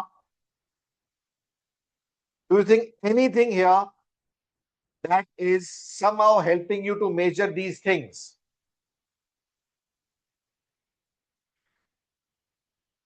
Yes, nothing. See, we have to be honest about it. We can't pretend.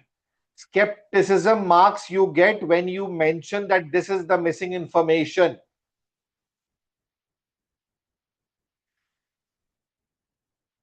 So,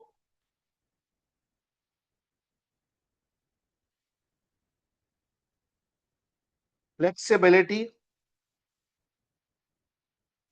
includes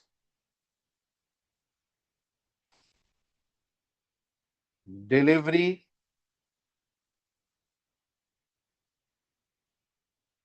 response to customer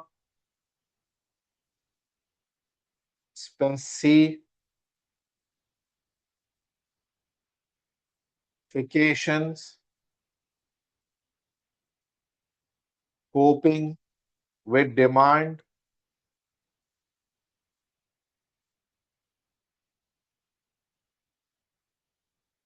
all of these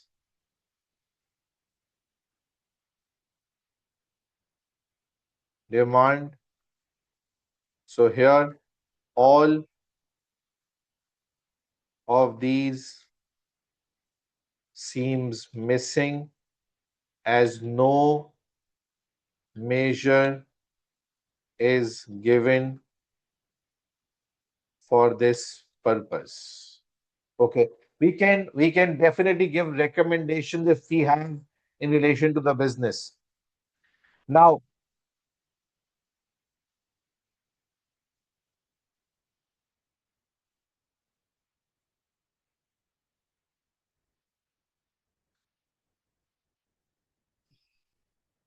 now we can say measures like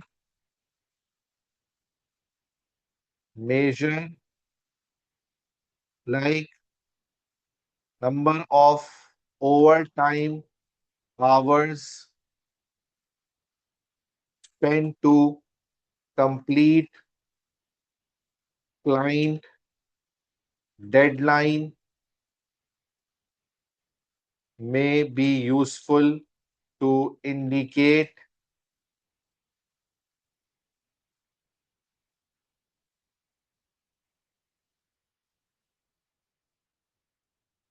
flexibility. Okay, done.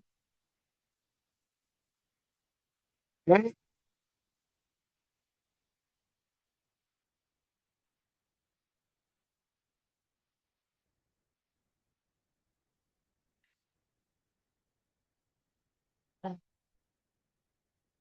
Okay, next, resource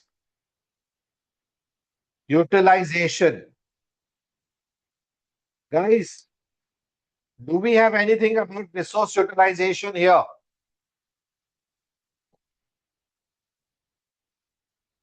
No. So simple scenario, to be honest. Nothing much is required to be done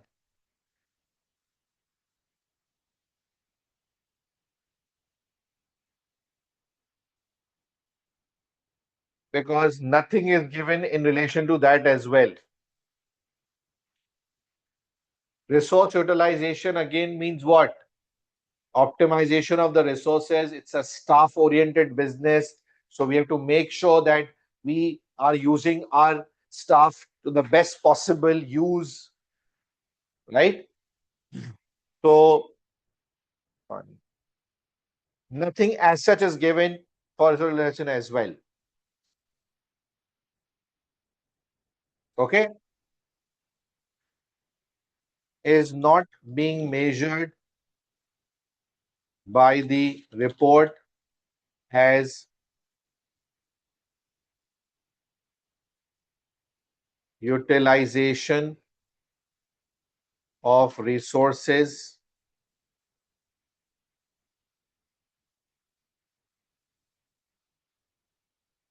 are important in these businesses which are staff oriented and are connected with cost.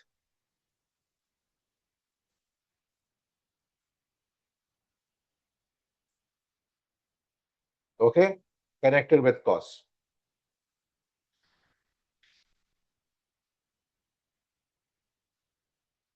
The only information,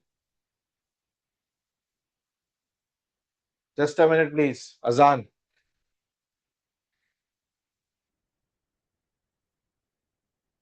Only information that indirectly will address Cost is operating profit margin. Okay. So measures like, come on, which measures you think for their business would be useful? Like total billable hours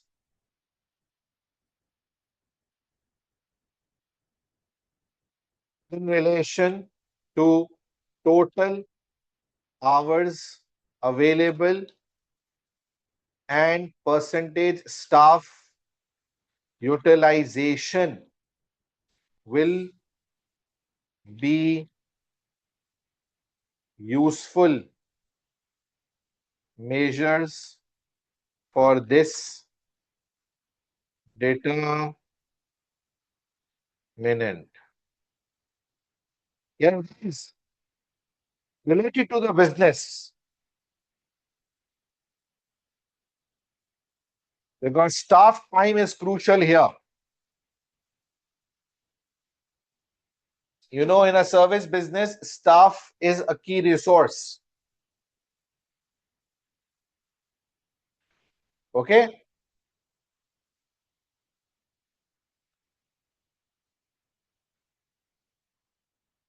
Then next, innovation.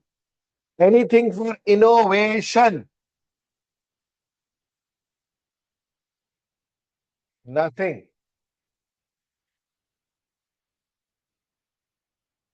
Anything for innovation? Directly? Directly, nothing. Indirectly, yes. Training cost in relation to total staff cost somehow will indicate that skill development might be one that they are doing. But how that skill development, how that skill development is helping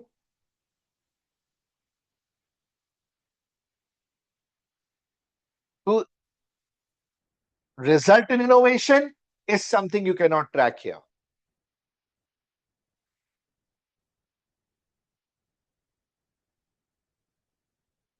Okay.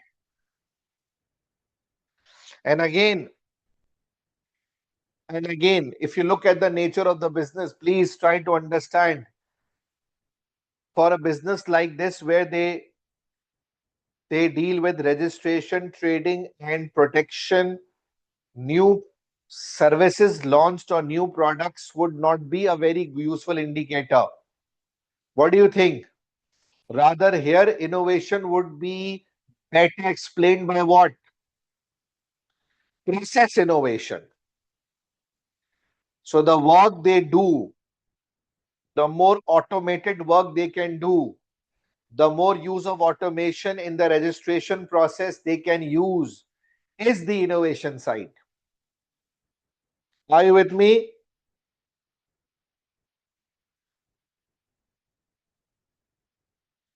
Okay.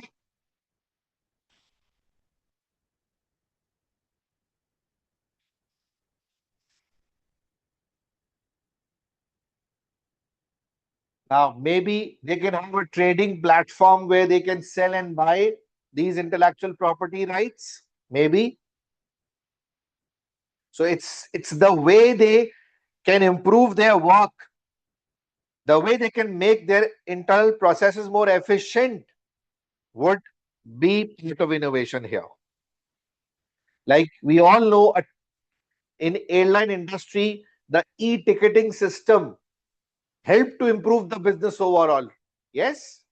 So that's innovation. So let's write here.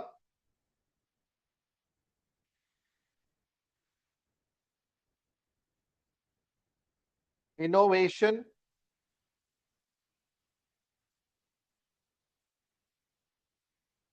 is not directly measured here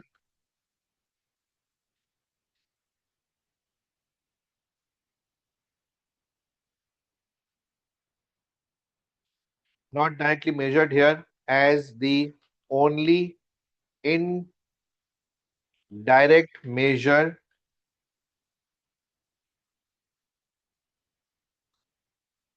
here is employee training cost in relation to total staff cost. Okay,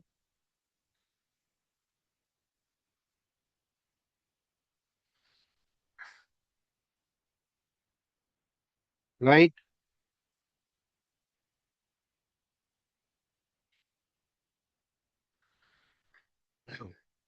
Yes, for innovation,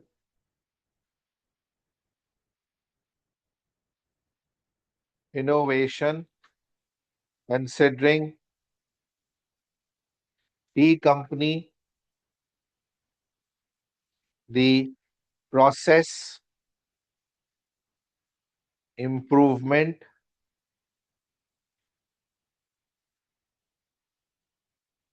would be more useful rather than new products launched. So, measures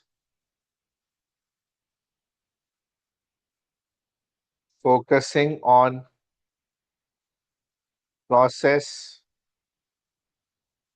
efficiency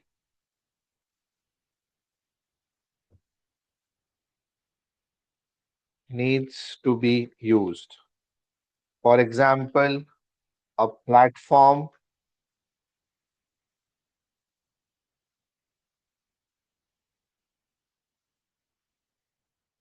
a platform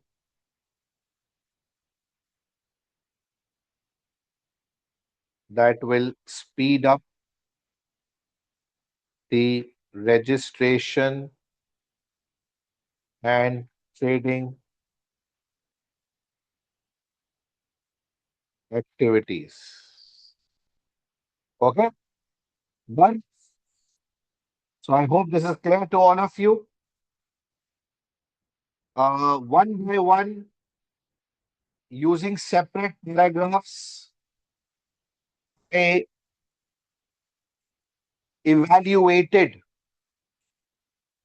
whether the current report is good enough to measure these because the set of data itself is very limited,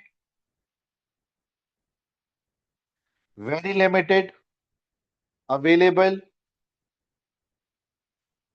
So it was clear cut to say quickly that this is not being covered. However, improvements to the report I have mentioned whenever I feel in terms of the presentation or some measures that one can add, because this is something that was possible to work out, and where things were not given, we have clearly messaged, we have clearly mentioned it that the data is missing, and these are the things that would work better for them. Right, guys? Is this clear to all of you so far? Say yes or no. Understood?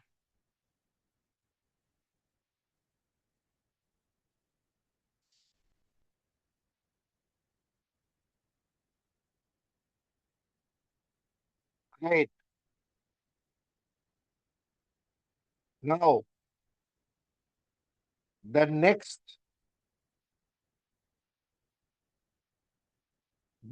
requirement,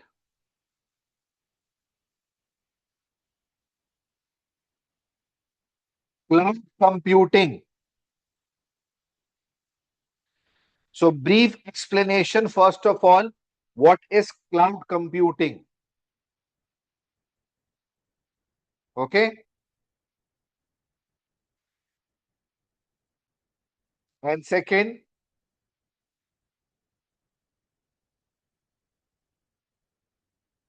the advantages it will bring to the company if they use or go with extensive use of these services. Okay? Extensive use of these services. So now, my friends,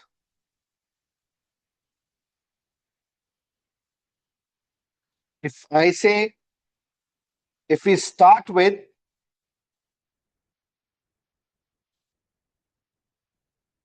basic definition of cloud computing in simple words, so what we'll write? Cloud computing involves the use of internet based services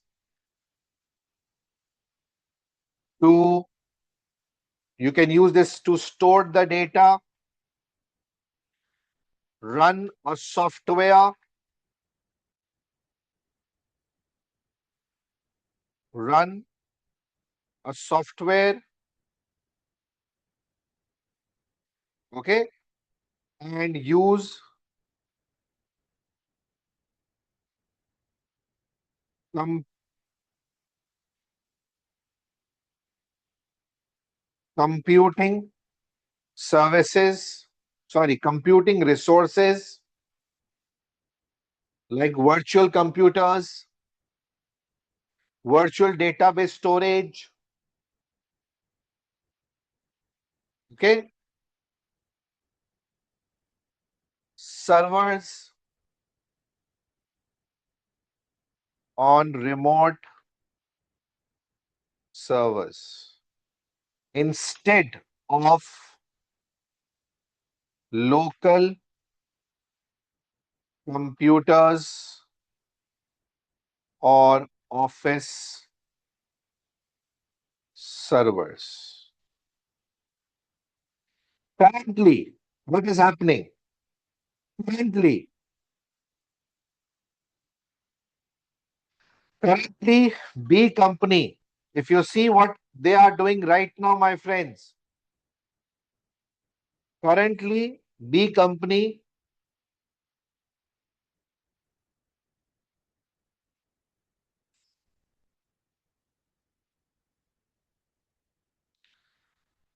is using old servers and networks supported by its own IT department.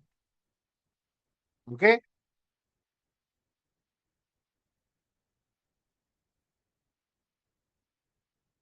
So currently, B company is using old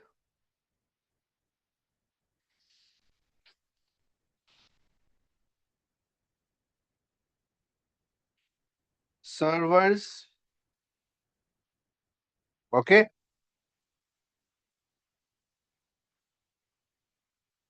and PCs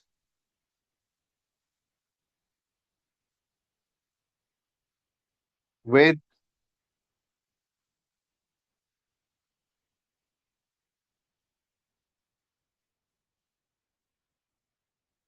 network supported by its own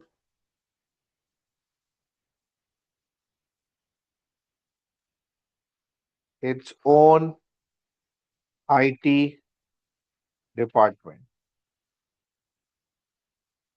Okay. Now this is a traditional way of doing the business. And whatever technological developments are going on, they are not able to update them. Okay. Hence, failing to update themselves to recent technological developments. Okay, done. Now, now if you see here, by reading this information, the Lawyers need to be able to access all business information and software applications when working remotely. Okay. And if they say we have to use this extensively, extensive use is made of the service, which means in cloud computing, they are not going for the basic cloud computing services. As we know, it's software as a service, SaaS, it is infrastructure as a service. Okay. So in this case, it seems that they have to extensively use it, meaning they may go for complete infrastructure as a service, like Amazon provides, Amazon, Microsoft, sorry, like Azure provides you, Microsoft Azure provides you, where the cloud server provider will set up hardware and software, and you as a user will access through the web. Okay.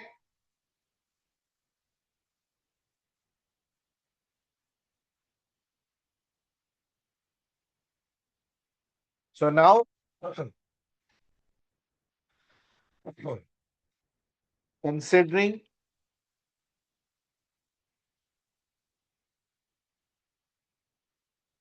considering the use of cloud computing,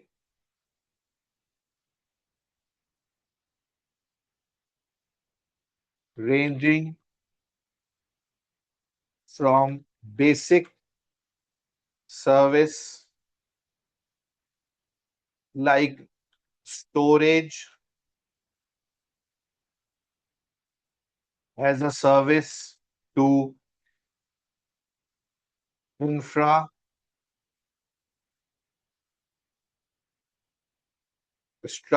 as a service, it seems at B company they need complete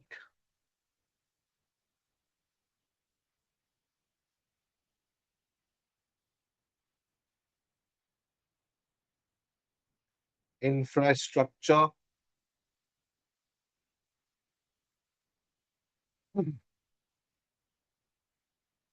system in which cloud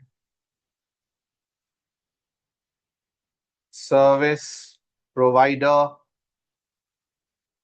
like,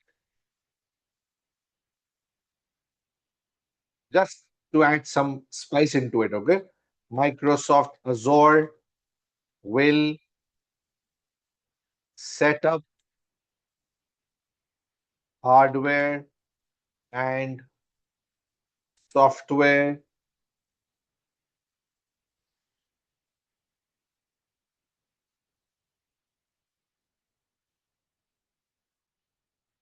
architecture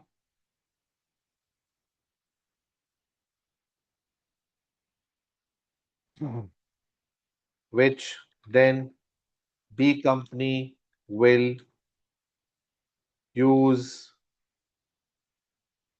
via web. Okay.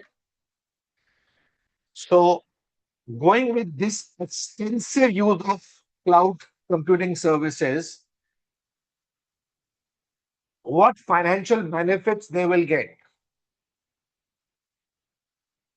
Financial benefit. Come on, tell me the financial benefits.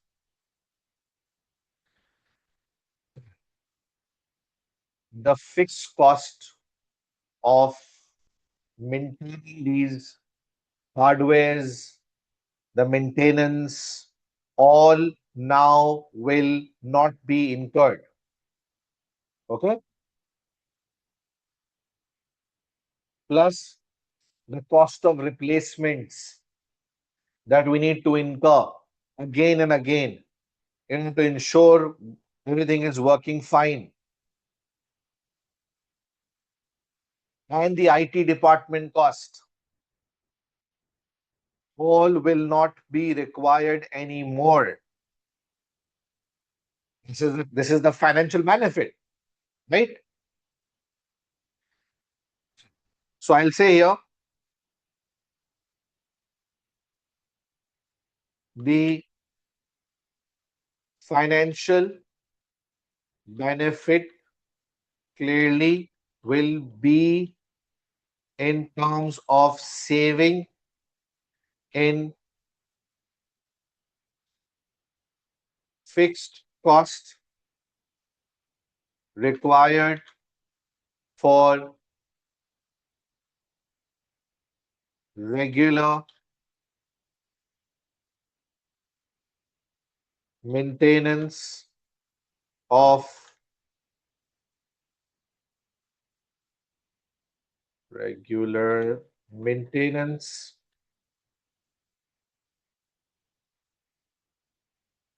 and replacement cost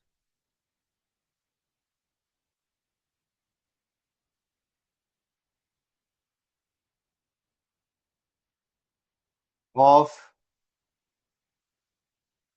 these hardwares. Okay. Also, the running cost of IT department will be saved along with only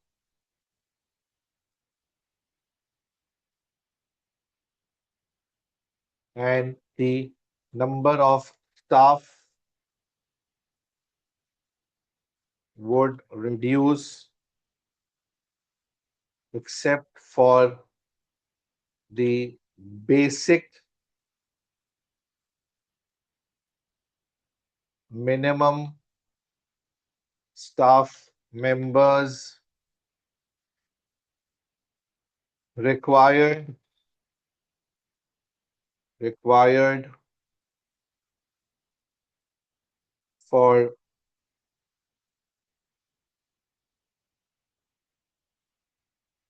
on-site support. Okay, so you can see here you will get maximum saving in terms of your in terms of your recurring fixed cost and the variable cost. Okay,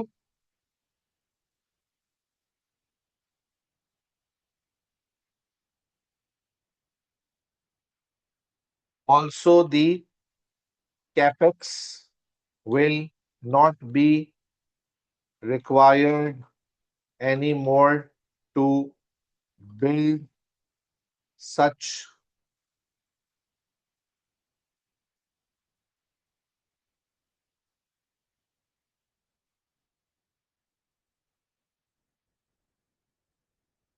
infrastructure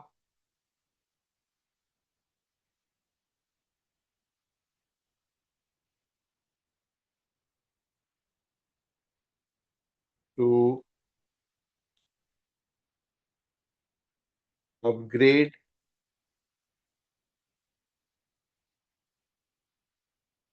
and maintain such infrastructure.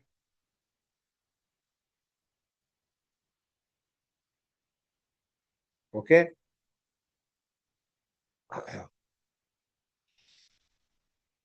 with no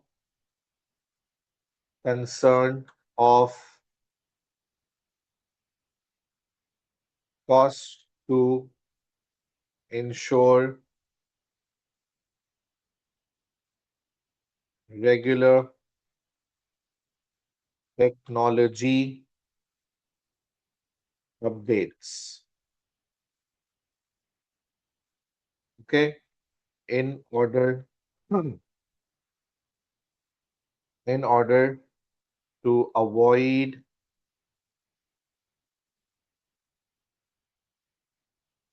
quick depreciation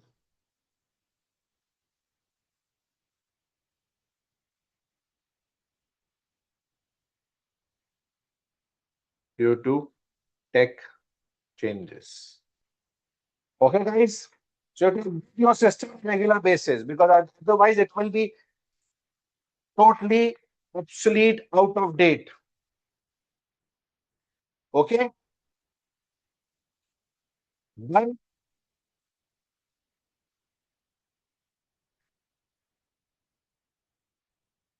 the best part more. See, you are getting the benefit. You are getting the benefit in terms of your P&L item, like your recurring fixed cost and variable cost and all will be saved. So not only it will improve your profitability, but will also improve your balance sheet, the capex side as well. Okay. So both will be managed properly. And the most important thing is these services do have a cost, but the flexibility will be that the payment will be made as per the volume usage by the company. Okay.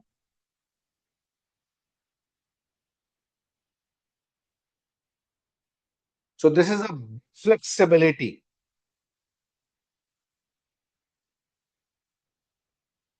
Flexibility.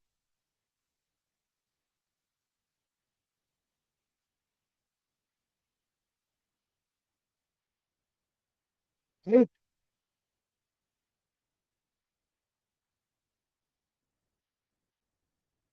As company intends to use this extensively, so cloud service provider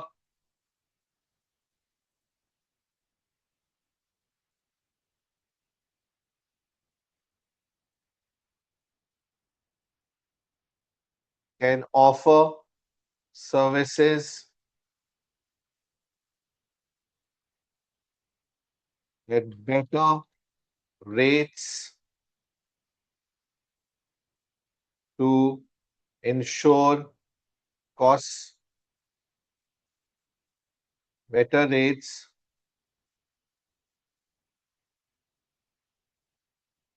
due to economies of scale. Okay.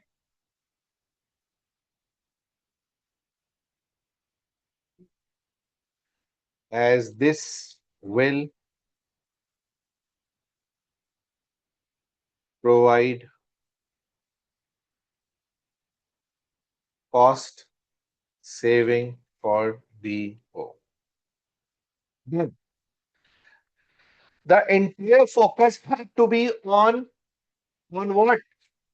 Financial side. Please, financial side you have to focus. This is what you have done.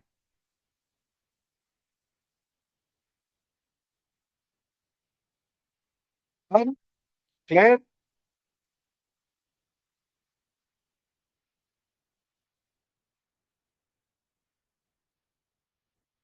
Now, because what you had to write, and to be very honest, not much about cloud computing mattered here because you, you could have grabbed 2 marks for the basic definition of that.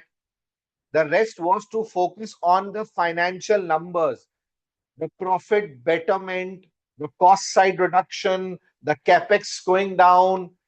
These are the things that were more targeted here. So you can automatically grab major marks by the points that you wrote here, rather than getting to know completely about cloud computing, going in the details of that, not very much required as far as this question is concerned. Okay? And I hope this is clear to all of you. So done with this one as well. Now looking at the professional marks, part A, analysis evaluation was tested in this part.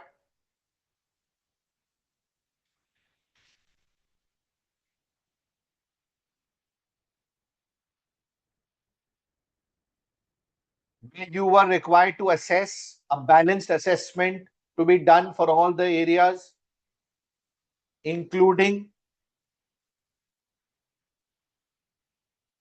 market share that you came up here, because analysis and evaluation. So any numbers you use, any calculations you perform to draw the conclusion gives you marks under analysis and evaluation. So the market share recognition and the calculation will give you marks under analysis evaluation in the first part. In the second part, the financial objectives, sorry, the financial benefits that you are required to assess. Okay, the financial benefits, where you have to cover maximum financial benefits for B company, will give you marks under analysis and evaluation as well. Both the requirements. Skepticism was there when you highlighted in the first part that information is missing for competitiveness, missing for flexibility, resource utilization. So when you consider the missing information, the weaknesses in the report, highlighting the weaknesses, raising questions about what is not available, is skepticism.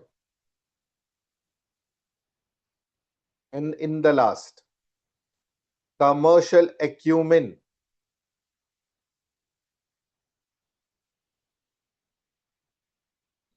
All the suggestions that you added here in the report, because they asked you to suggest all the suggestions you added in the report to improve the report, considering the business context, like adding up market share. Okay. All the other suggestions that you gave for the improvement of report that were practical, achievable, will come under commercial acumen. Right? So I hope this is clear to all of you.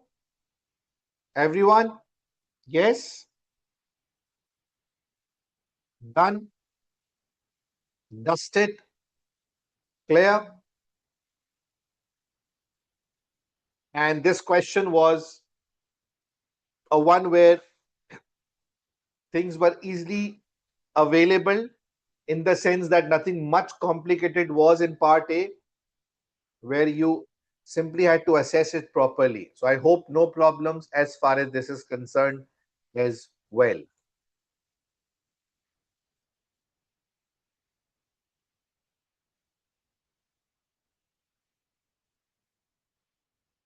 Now,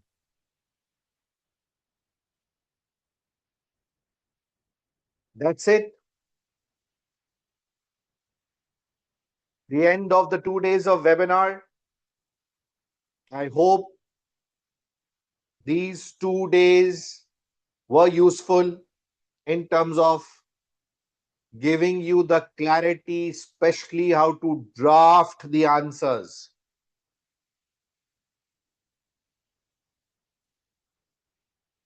Now it's your time, please.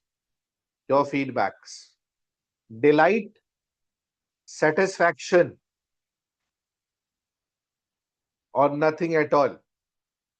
Were these 2 days of webinar useful to deal with section A, B, drafting, paragraphs? Everyone, happy?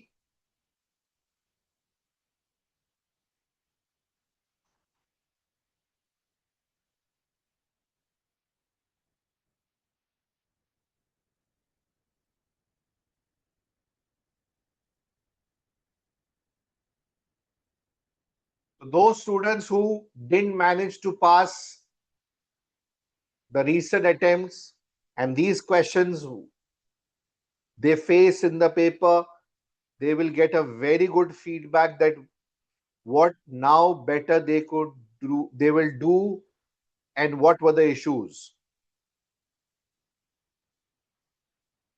Okay.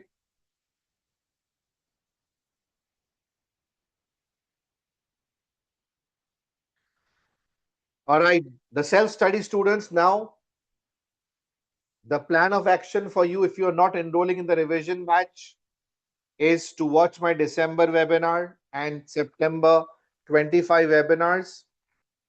For further clarity, stay active in the free groups where I'll be sharing the important materials for you people. A list of $1,000,000 questions will be shared, but those who will be part of the revision batch, regular and reset, they will enjoy further live classes starting from Monday throughout next 10 days. We'll have 3 to 4 live classes. So we'll be covering those, we'll be practicing, we'll be preparing ourselves for the mocks.